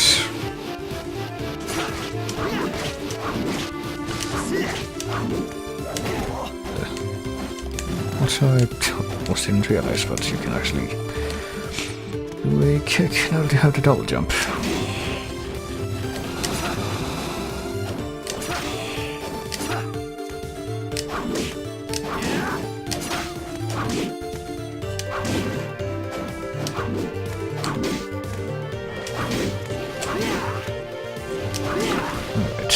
Dragons are not quite as annoying as I remember them being in some of their other appearances, so there's that. At least, I say that bit right before that happens, where you can freaking see what's coming. And then it dodges, though.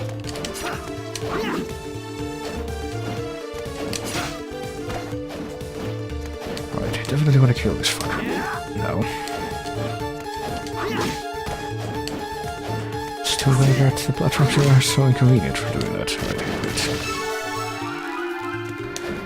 when my MP max up, I would like an HP max up next. Because I'm in a bit of a regrettable state right now, I'm gonna tell you. Also, I can't get over there because I can't like crawl and contort my body in the weird ways that would be required for that traversal to be required. I also cannot avoid these things at all, I suppose. If you move only one space at a time, Jesus Christ, they hurt really badly, so... Gotta be really careful there, without... Okay, there's one more hit will kill me, I'm quite sure, so at least it's good that we got this thing. You can easily just poke at it from a distance there, without getting at any kind of risk ourselves. You know what, let me suppose and fuck it. Restore 80 HP, that's different. At least restore like 50 or 100 or something like that. It seems like a bit of an arbitrary number in comparison to that. And there's a trick you can do to the potions. Using them from the menu, if I recall. Well, using them from the menu, I see as if there were any other way to use them, but there isn't.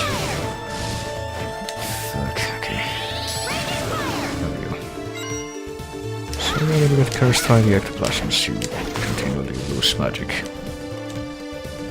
It's quite a sorry state of affairs to be in, so...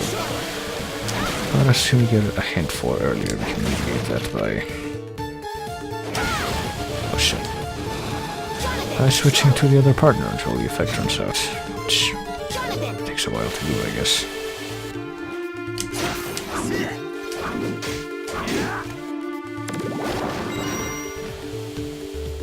Oh boy, okay.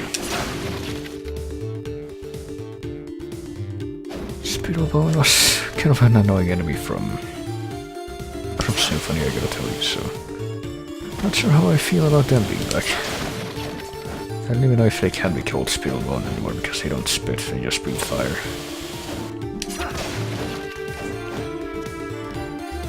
Well, I guess that's good enough.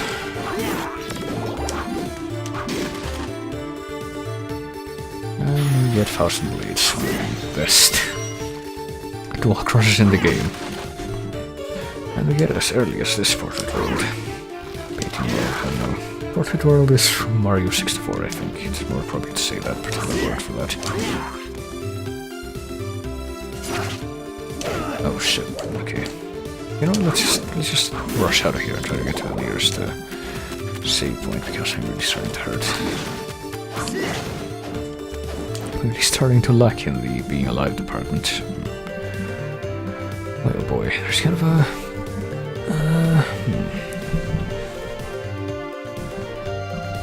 Might feel a little bit painful trying to get to the nearest one that's up above there, but I'm gonna try it, I guess. I've already been there once already, so... Let's try and just, you know, run past everything here, probably a good idea. Play it safe for now. And fail to make the jumps I should be able to make there.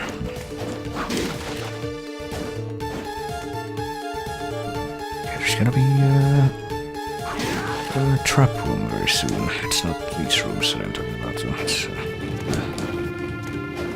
try to outrun the devil wheel and apparently succeed. Okay, good.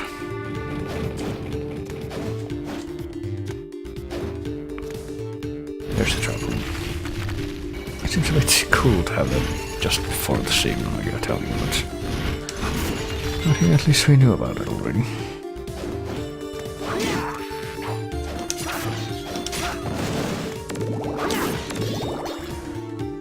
Alright, here we go.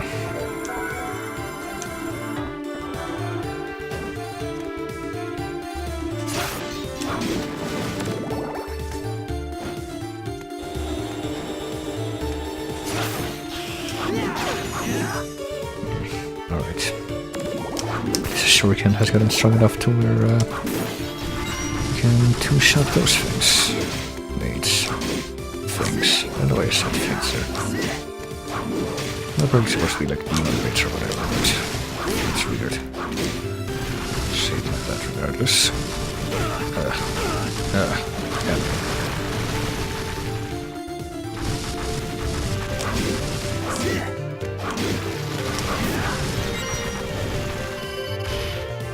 Alright, now, try getting back up here without taking a massive beating this time.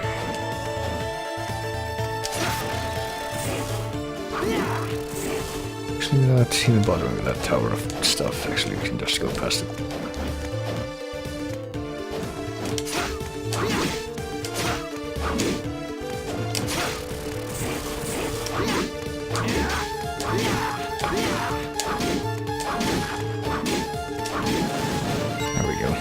Doing that quite a bit more smoothly this time around.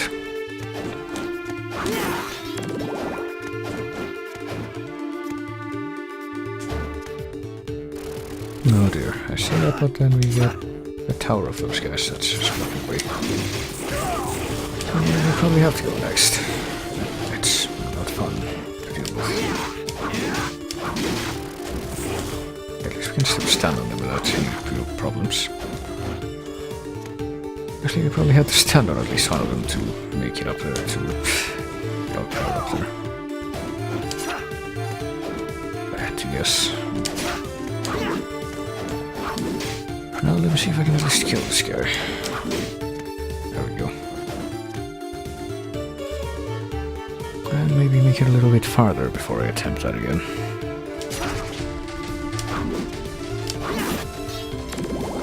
How do you still do nothing if you hit the yep, it still does nothing if you hit the lady part of this monster instead of the rest of it. It seems a bit counterintuitive, but he lost it animation at the end. I don't think it usually does that. Okay, so we have to go this way to there's the genie lamp to open up this passage here. And then it just breaks because that's what those lamps do, right?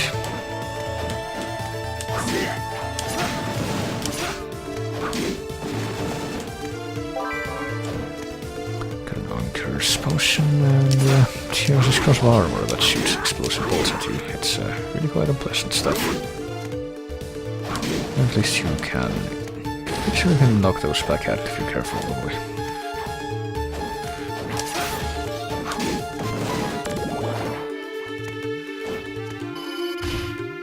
I'll try about to kill another thing over here, as you can see, so...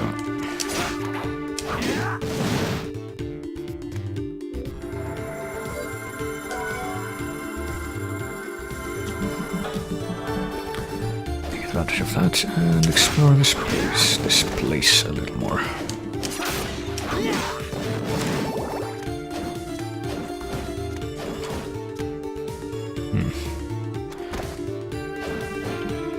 Like, try to kill that one, you know, bonehead enemy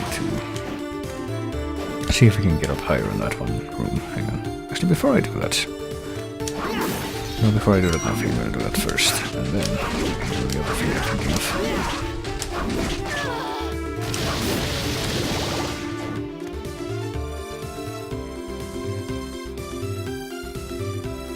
Okay, so I gotta kill one of these guys. Starting to doubt how effective this is gonna be, but I'm still gonna try it, I guess. Shit.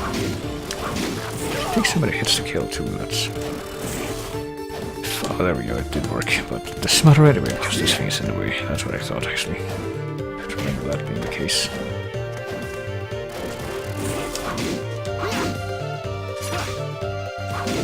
Okay, that goes out of the way now, so let me see if I can at least, there we go, map this corner out. Because there's no point to not having it mapped out right now. It's not like there's anything out there that we can't get yet. And I would like to come back to eventually. That were the case, and things would be different, I guess, that's right. Take a ruby corset drop from that monster. Now let's drop down here and get another pair of sandals. Royal sandals this time. Oh.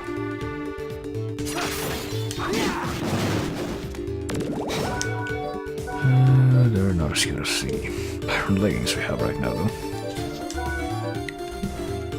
Corset, ruby corset. So, you know, that's a good trade-off. There's defense by a lot more. Alright, so what else do we have? Do we have any better, more practical weapons? Let me see.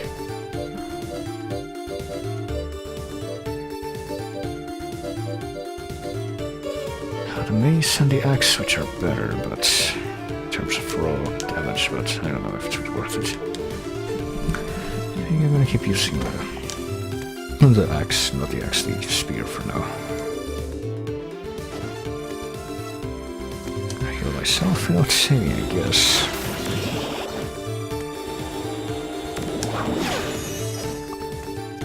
Gonna beat this guy again. See if I can... Take the head without... I should take the head without breaking the arms first. That's really close enough without doing that first. And maybe that Calasiris is a drop from that guy. Right, so now that we've gotten that out of the way, let's go back up here. And before we go up to the top, which is where the boss is, we're going to go down to the middle right, I guess. That's what you can call that area. Just kind of serious any better than the thing I just got here. See, there we go. Translucent robe worn by Egyptian nobility.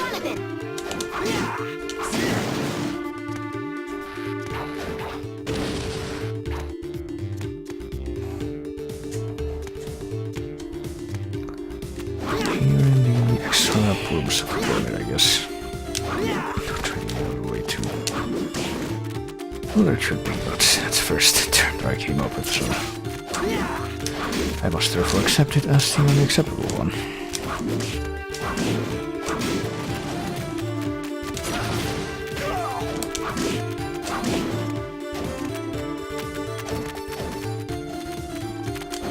Oh boy, okay.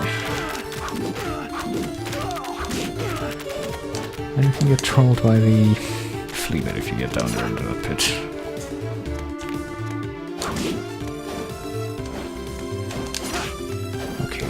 finally the shuriken's getting good attack power from leveling up.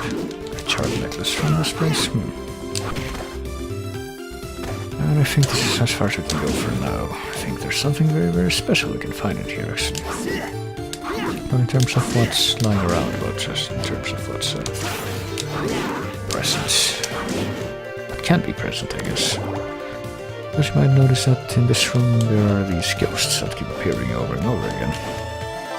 Glamorous pops in that corner. So much like what we did with the zombies and the whites back in the first painting world.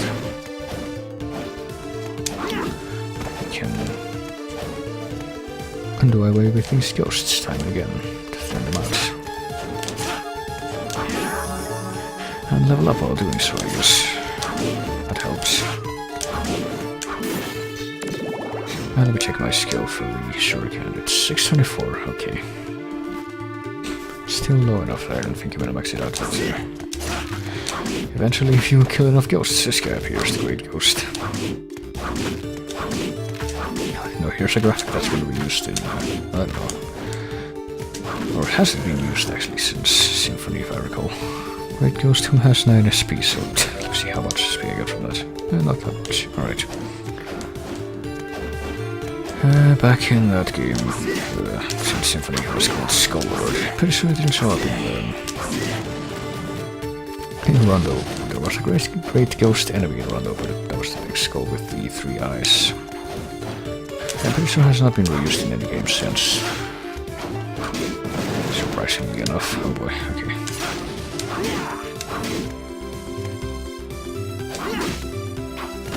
Damn it, still dark.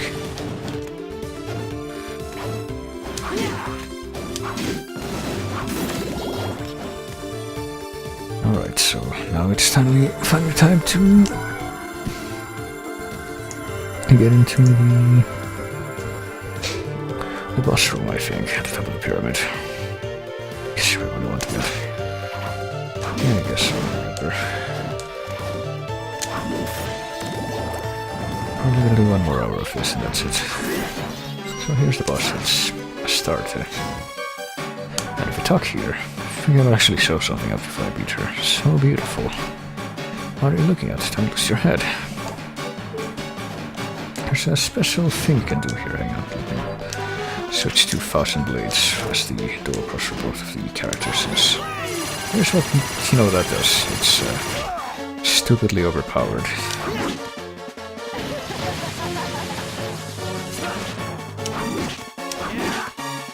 And you get it at this point in the game, so,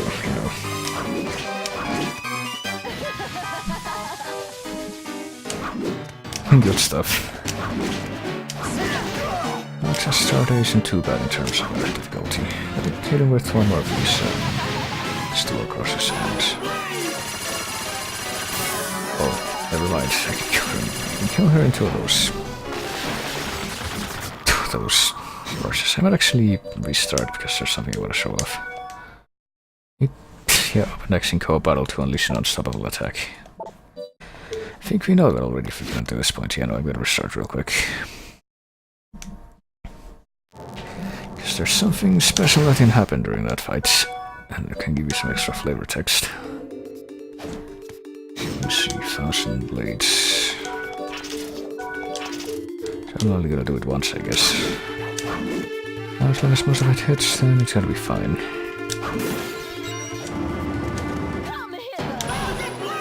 Just come hither, I think, when you start off the fight.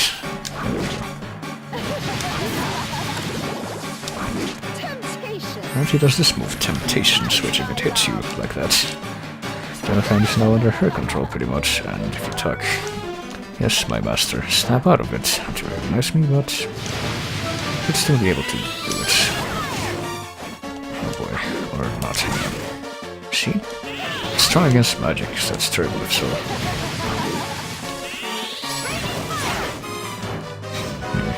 That's actually kind of a problem. Hang on, what about Ice Needle?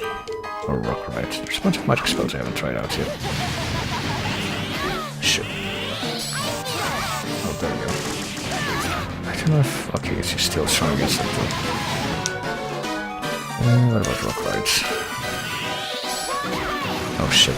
I like the open good with hits, but whatever I can counter that. I'll actually use another potion here, so I don't want to have to do this. Even though it wouldn't really be a lot.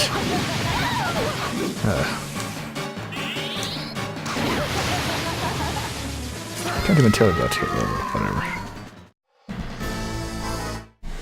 Couldn't tell if that hit or not. But, so this is kind of a problem because it looks like she's strong against all magic and... Oh, damn it.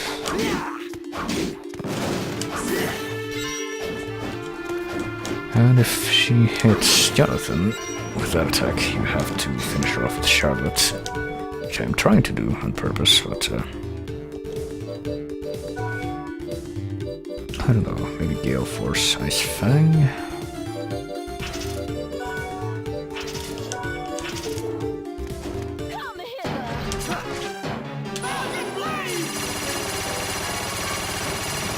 Okay, let's use this move again.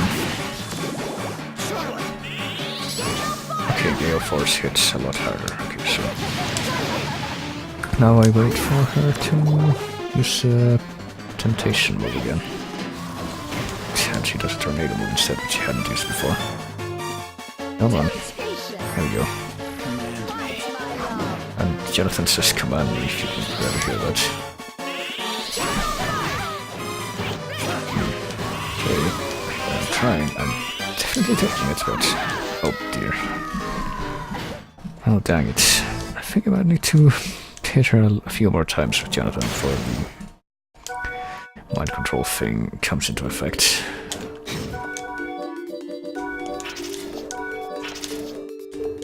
Oh wait, I need to equip Gale Force. It's apparently that's the only one that's going to work here. Alright. Okay. Here with that, here with this.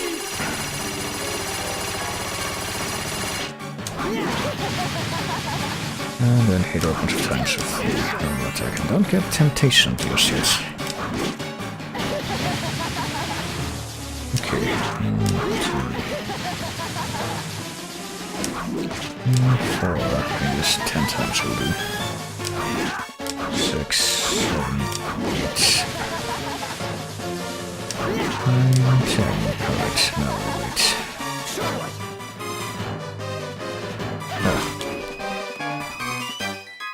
Get out to look out for the other attacks that she does in the meantime. That. Come on. Just fighting for time here.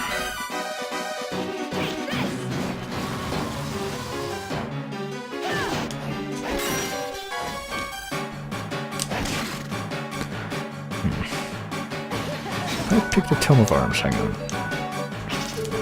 1. So I can hurt her more than the Big Howdy book does.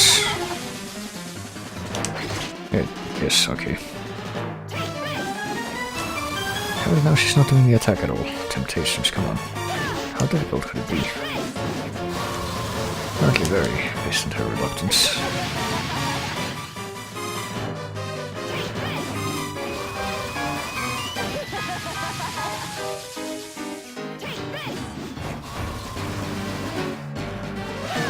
Come on now.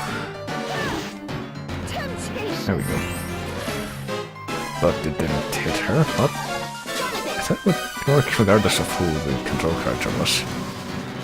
But I guess not.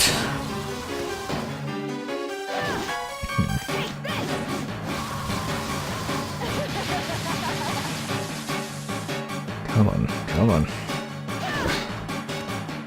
She's really gonna do it, is she?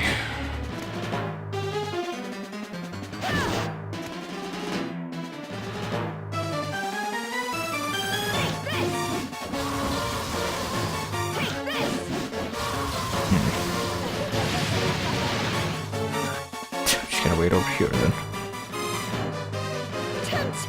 There we go. Finally, okay. Now let's miss completely. What the fuck? What's that about? Oh god, okay, no. What are this close? I'm not gonna die now.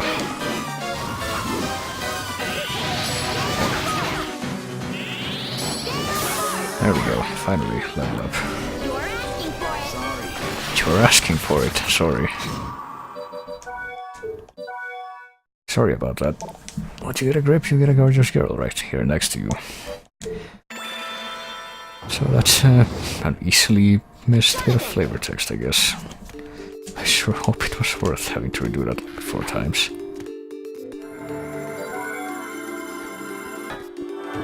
I don't think I've ever actually done that before now, but I knew it was a thing. Oh yeah, hang on. Need to check if the outrageous service... I think it did, yeah. Outrageous service gave me for the sub-weapon that I have.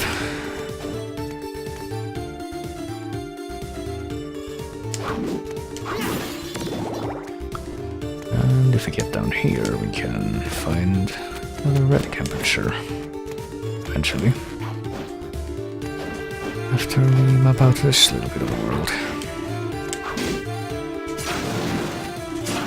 Okay, now we can finally hit the... Goes through that and kill them in one hit. Okay, we get the strength glove, which increases pushing power.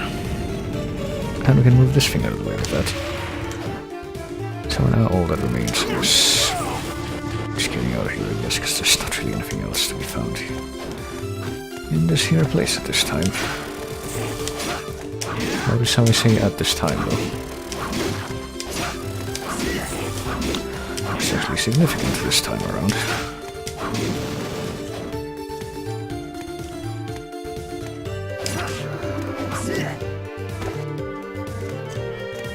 So let's take the teleporter out of this place and check out the rest of the Great Stairway, I guess. I don't remember if there's another boss there, but I don't think there is.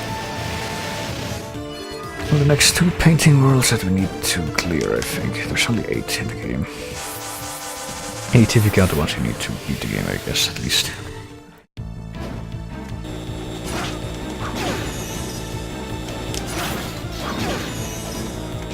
But,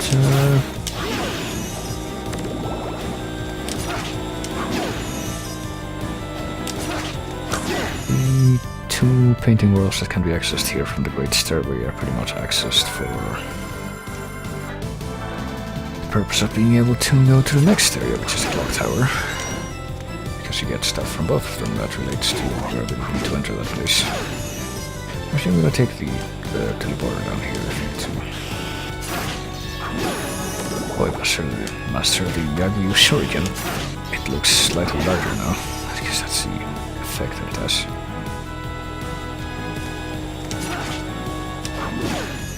Well, that's weapon. That's a weapon master. Let me see what else I can master for now. Steel ball and block knife both take 1,000, so probably gonna be one of those. I think it's steel ball because this one's actually pretty tricky to do master because of how it functions, and it's also kind of powerful and MP consuming. So. In both in attack power and in how much MP it consumes, is very powerful, as you can see there. You just drop a big heavy steel ball in front of yourself. It doesn't have a lot of range, but if it does hit, then you're pretty much set.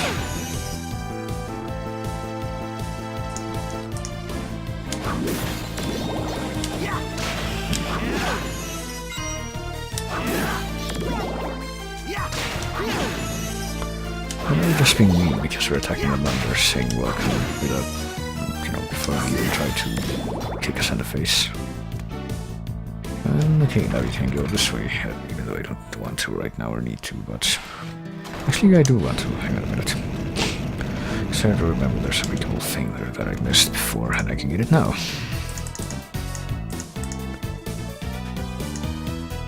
Right next to where the boss was, there's something not here, but a little bit further down here. It's a combat knife, okay. Guess it's adequate for what point of the game you find that in.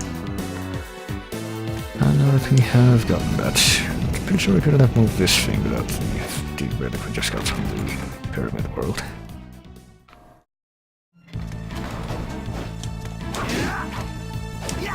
Oh, right, I forgot about that.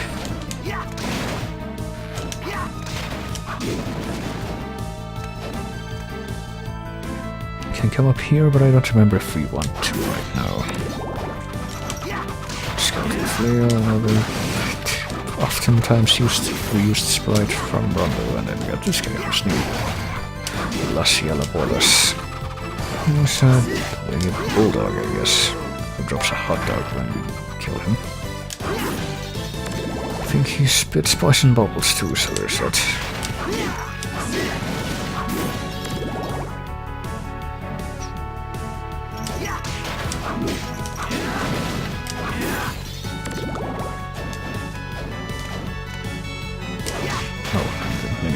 Before you even hit it. I forgot about that. Now let's grab the HP max up here and keep mapping this place out. What I'm going to be doing is like mapping enough of this place that I can find the next painting and just explore as much as I can. And that's probably where I'm going to leave it for now. Jade corsets, around hill guards. They were called corner guards in Symphony, I'm pretty sure. But they still with the thing where they really only work if they're in a, inclined slope like this. So of course that's where you find them. I think I might be able to get up to one of these fuckers.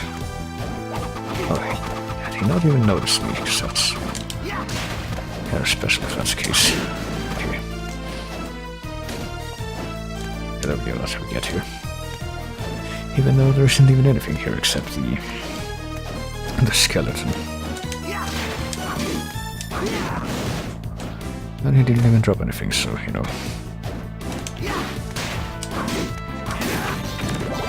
Get an iron helmet from that guy. So better than whatever we're wearing right now, probably is. Oh, it's the same, actually. But I think we're gonna keep wearing the goggles in that case.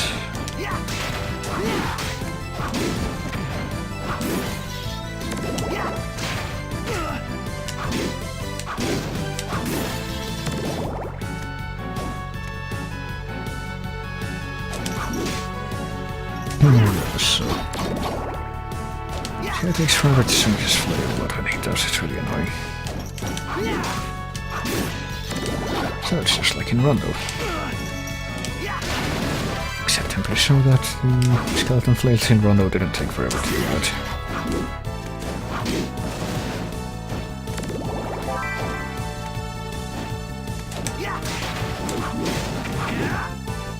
Alright, so what's down here? As you can tell, this room is pretty much the same layout as the previous one.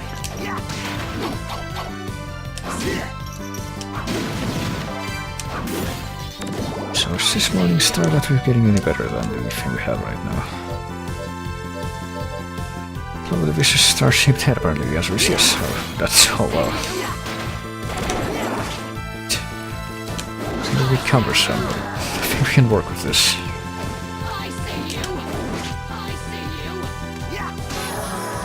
Okay, this works out. That worked out pretty well, actually. Also, I really want to get the drop items at these things. The Larajis drop, because one of them I'm pretty sure is a weapon, and the other one is a pretty decent armor for Charlotte, from what I remember.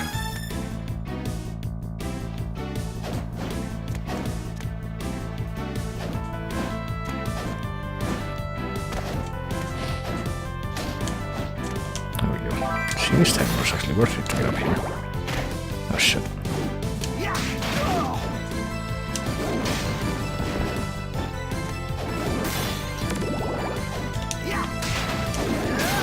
And I think it will be also worth it to get up to the other platforms here. Like that one. Oh, that's the one I already went to, I think.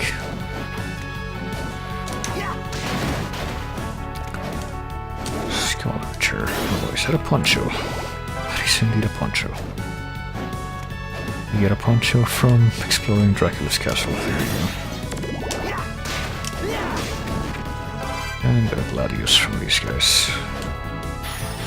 That also be a pretty decent weapon, but I got the Morning Star, and it looks too cartoony for me to want to switch to anything else, and the good weapon output that it has doesn't hurt either. Okay, so I think this is the way to the next painting, but I can't tell what the Liliths are saying. They say something when they approach you.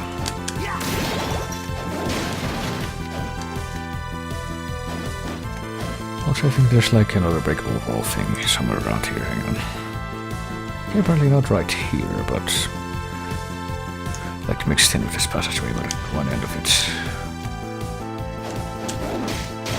Oh, I can double strike with that. So how's my iron ball leveling up so far? It's steel ball. It's at a quarter of its mastery. Okay. Admittedly faster than I thought it would end up being.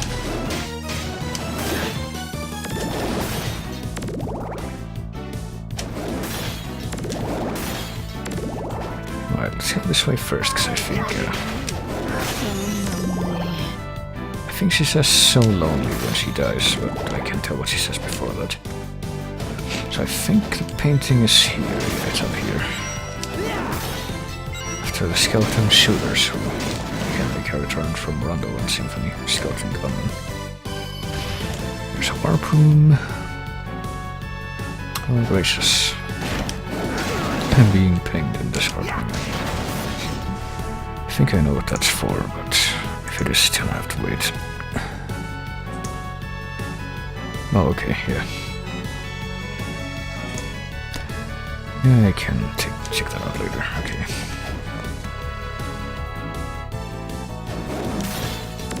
Okay, so up here, I'm pretty sure this might be a reference to like either one of the rooms in the clock tower in Symphony or something similar like in the ship stage maybe in Rondo.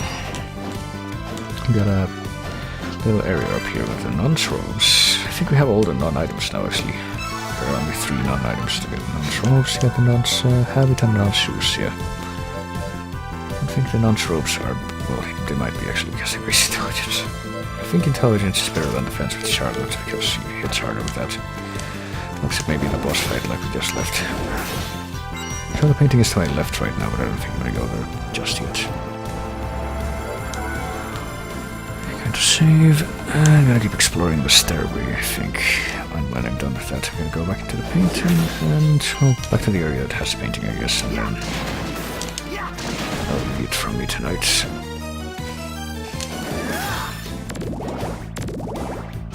So first of all, let's keep exploring this area to my left.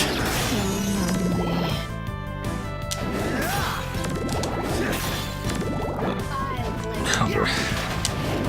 So, okay. Iron plates.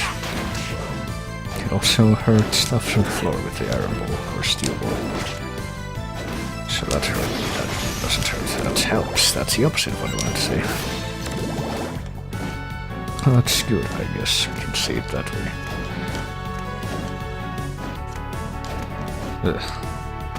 I think I can get that right now. Hang on. Just gotta do a tricky jump. There we go. Knuckles. So how do the whip knuckles look like? Hang on. Because they're not the bullet punch. Oh boy. I don't know what that was. That sounded like someone like very loudly accelerating outside, I guess. Able to wear to throw whip snap punches. What the fuck is going on there? Is our arm turning into an earthworm when we punch?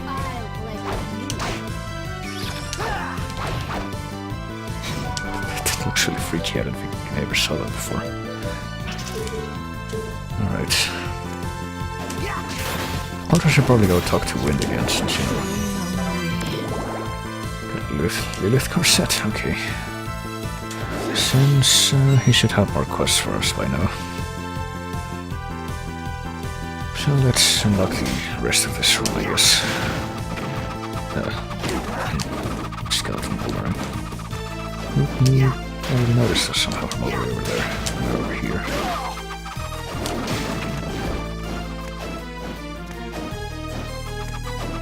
Can now unlock the barrier that was here before, and still is, but not for much longer.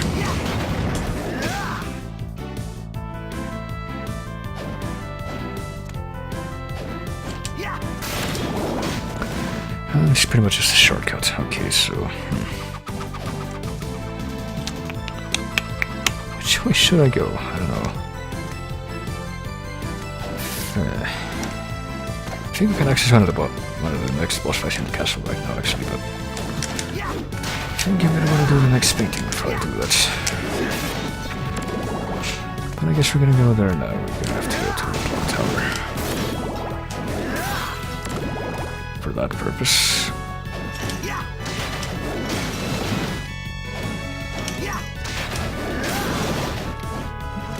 So pretty much reach the top right of this room, which I guess I failed to do before.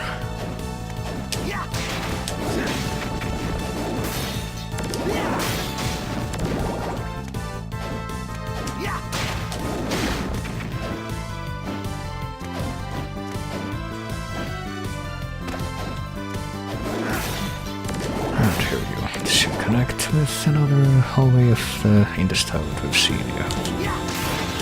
And the Persepolis inside. Damn it.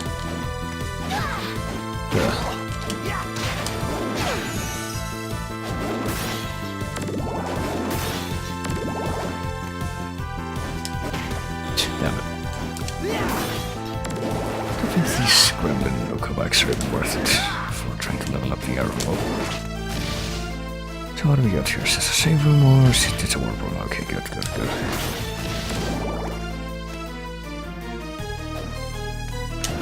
I guess we can head back here for a little bit so I can finish filling out these rooms too. Yeah,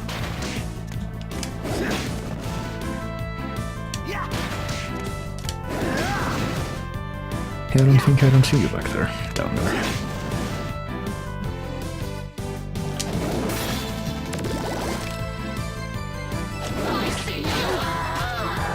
They're cool beans.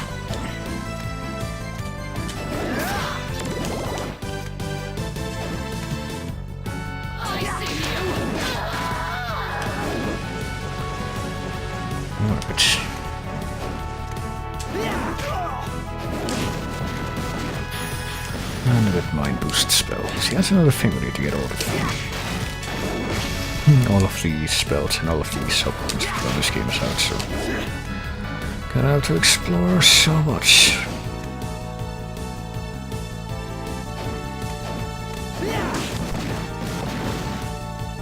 So now let's make our way back up and to the right, I think.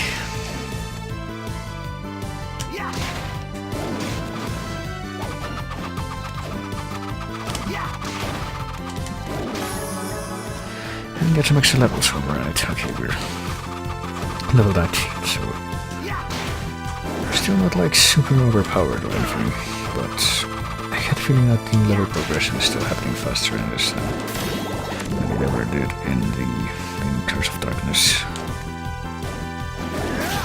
I like that. I like it when it feels natural, you know. Let's meet another winged doggo here. Who turns his tone as he dies. I failed to comment on that before. And since we got the strong push thing, we should be able to unlock this, and in fact we do. So yeah, we can access the boss fights that's coming up here now, but I'm not gonna do that yet, like I said, just gonna open this up, I guess, the general area, and map it out. Oh. Tower of Death, which is the name of the clock tower in this game. Should be a bit of a hint for what's coming up here eventually, that and all the, the skull motifs in the background there. I really like how strong the iron ball gets. And we get a little refreshing area here because there's a boss fight coming up, as you can see, but we can't really do anything there yet. But let's see, and I think you can take a look at the first room of the clock tower. That's off to the right here, but I think you can pretty much only do that, and then you're forced to turn back because there's one particular obstacle you can't overcome.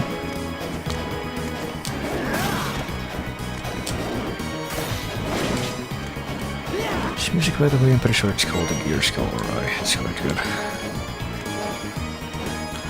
I can't go this way because there's a big ball of fire in the way. And you can get this Tempest, some of the stronger violent ones, but then you have to creatively stomp on the enemy's heads just to be able to escape this little note that you dug yourself into. Oh, and I almost did it, but Unfortunately, I seriously misjudged the timing on that. And now they're all coming from the right, which they shouldn't be.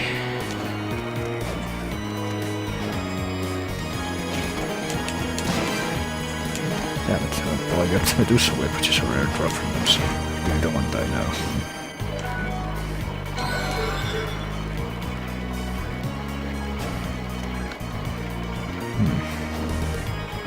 Why do they come from the right? They should have left all of them.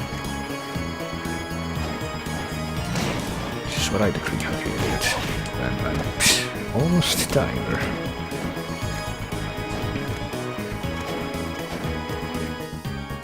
Let's save, shall we? Actually, there's a trick I can do, I think, with the menu. I don't know the specifics of it, though.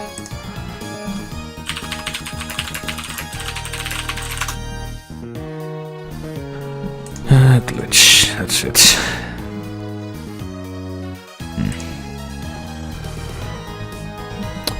Okay, so I need to have an item from my use item inventory, which is definitely the case, or else I can't access it.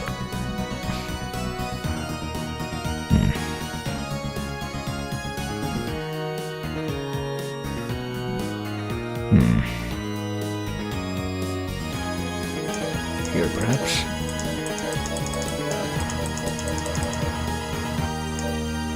Hang on a minute.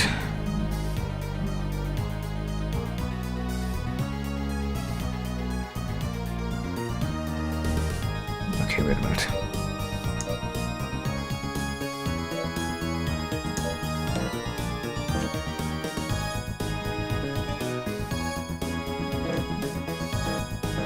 Okay, never mind. I was gonna say there's a trick I can use, and I can use it, but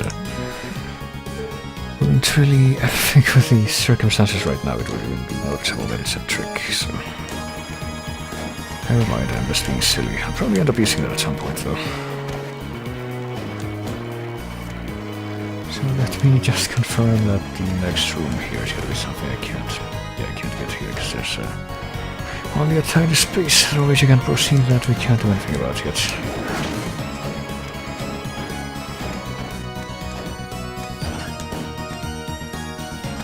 So what we do now is we go back to the hub area at the entrance, which is where Vincent and Wind are.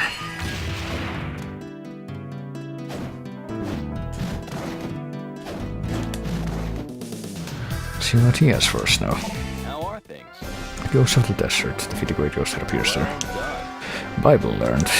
We got a new skill that's gonna take forever to master, I think. Defeat 10 hill guards, okay. Whip skill 2 learned, whatever that means. Let's see you enter this command. And go and come back when you've been cursed. This is your training. So it literally makes no difference whether or not you do this, I don't think. I think it only, depends. Okay, well I did the spinning art. You're back. Well done. But I think the only difference it makes whether or not you've picked a quest is whether or not they show up here. And even then they do. No, even if you haven't started studying them or whatever, they still don't show up in this quest menu. So not really worth it. Alright, let me take a look at the shop here, I guess. I'll make you a deal. Can we buy any weapons that are better than what we have right now? I can buy the Record 5 or not, because we can't afford that yet. There's the Holy Claymore. Well, there you go. An enormous sword shaped like a cross, and it has a massively high cost. We're probably only gonna get it in like the end game, because I do intend to get everything here. But we're gonna have to use a different money grinding trick, I think. Bring it on with a pearl. Shuriken, I already got all this stuff. Kunai Dart. I already have all of these. I don't know why they don't show up in stock, whether or not we have them, because we do. Thank you. But whatever. So I don't think we're gonna be able to complete the cursed quest either until after we... Well, maybe we can, but we're gonna have to after we unlock the 4th painting, actually. For now, let's just go back over to the stairway here. I guess we should be able to access this from here now, and we do. That is in fact what we do. Okay. I'm surprised they didn't do it. It's usually the other way around. Why not doing this? You're impudent. Oh, brooch. There we go.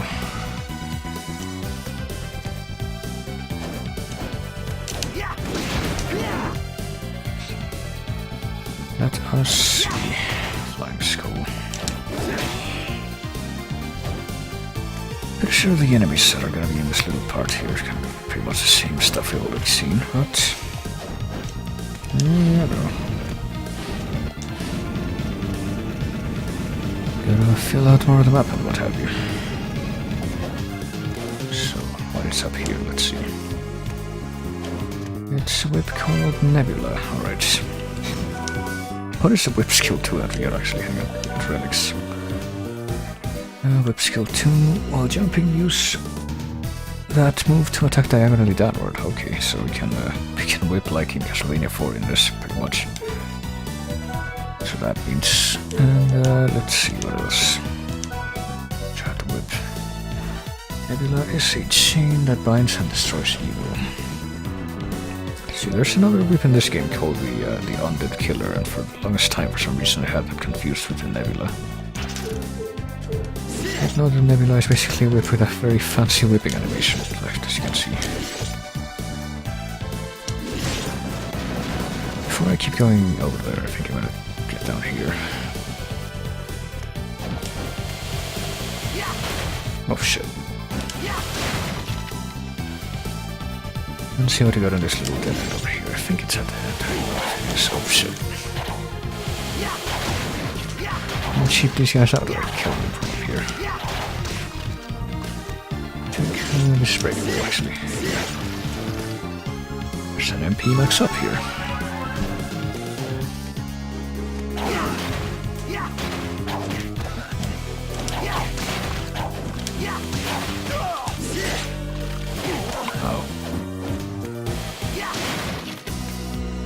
Okay, so what's down here then? Over here to the right this time.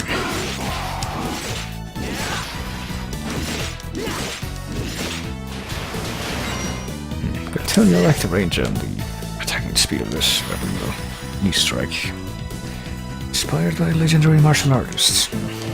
I don't know, I don't really like the CQC attacks in these types of games, like I said.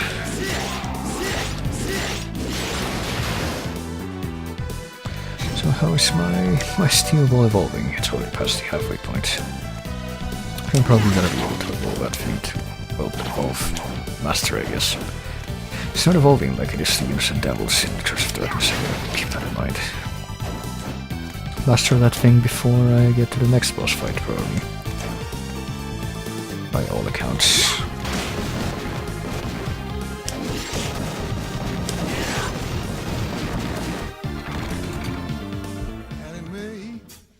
Oh dear. Need your night and day, anime.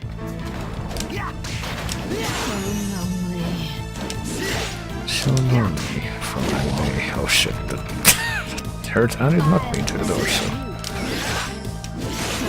that worked against me twofold.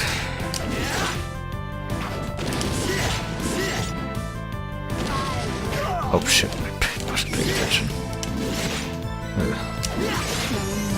Oh, the heart was still there.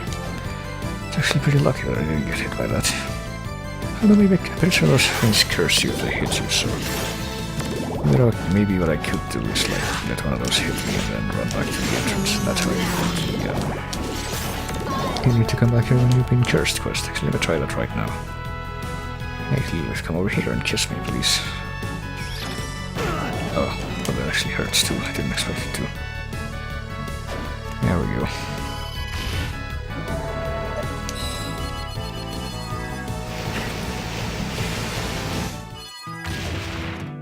Alright, and now we're cursed, and we will presumably remain so until we talk to this guy.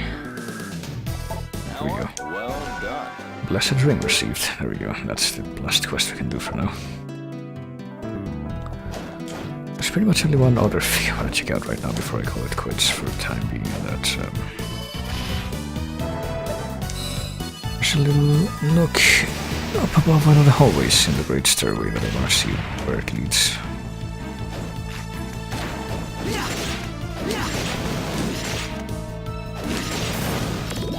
I'm gonna be imprudent, and I'm gonna be going over there without saving first. And this guy's gonna be able to exploit that perfectly, okay.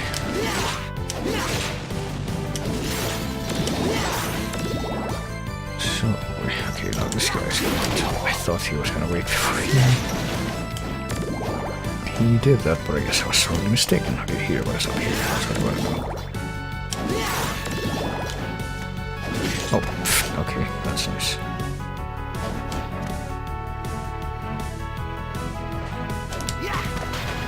That didn't even hit. I'll do that. And I'm gonna die. Because I was too stubborn to save, okay.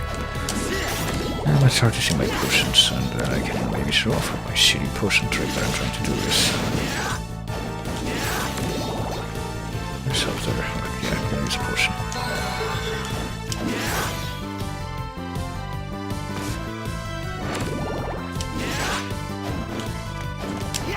There, I did it. Okay, there. We can't go that way, but now there's money in the little space because we can't fit in the little space. So.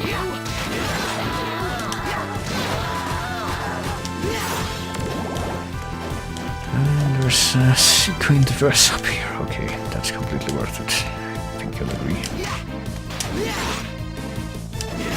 Actually, I think that's quite good, you know, I say that jokingly, but...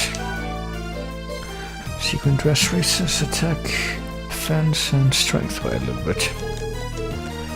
It's pretty big deal, as far as those things go. Only got Summon Gunman, alright. It's kind of a shame we can't, like, level up the spells too, because they would really become really overpowered in that case, I think.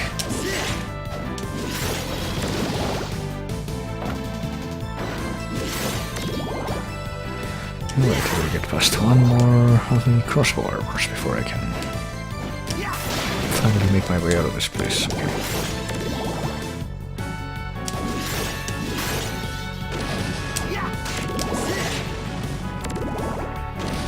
That takes sure that's...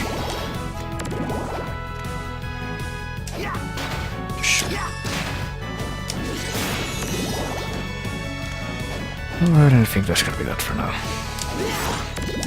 Gonna get up here into this save room and we'll have to cheaping these guys out from below. That is... How am I doing in mastery for the Iron Ball? I'm doing a 24, okay, so I'm almost at mastery point. I'm definitely gonna hit that before I enter the... Well, I fight the next boss. Not before I enter the next painting, because it's right here, but... Speaking of enter the next painting, I'm gonna be doing that next time because I'm pretty much done for tonight. So let me create an extra layer of protection here by doing this. Because why not? And I'm going to close that out for now. And that's the next game in the Castlevania Marathon, probably. I expect it's not gonna take nowhere near as long to complete as the last game did. Maybe even be done with it by the time next weekend rolls around, I don't know. I really don't know if I'm gonna be able to do it in like only 3 streams, but probably not actually. It's gonna be done soon enough. And after that we get into the, well after that, and the game that comes after that one, which is Order of Ecclesia. We get into the really bizarre Gaiden zone of Castlevania. Which is what it turned into in its later years, I guess. Dare I even say final years, because I really don't know if it's coming back at this point. But yeah, it'll be seeing you tomorrow for what will hopefully be the end of Dark Souls on my stream forever, and then some more of this game. So I'm gonna go get some dinner because I'm quite hungry now. And after that, who knows, but yeah. I'll be seeing you tomorrow, I guess. Time to play some music from this game, because I actually like this game quite a bit, and the soundtrack too. You know, I always say that, like,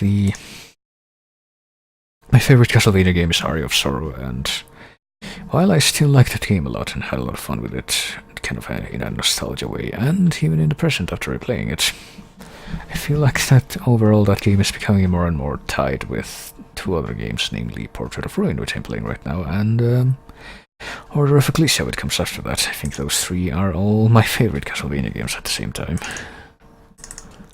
And you know, the great music that they have does not hurt, so let me see what I'm gonna play.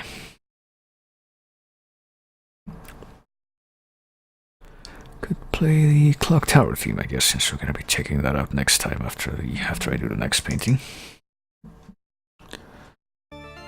So yeah, I will be seeing you tomorrow for more stuff. Bop bop bop teep de sips CB-thon. Castlevania birds, they're my darkest nightmare. For some reason the plugin that makes the chat show up here hasn't loaded yet, I guess. Oh well. But yeah, see you next time.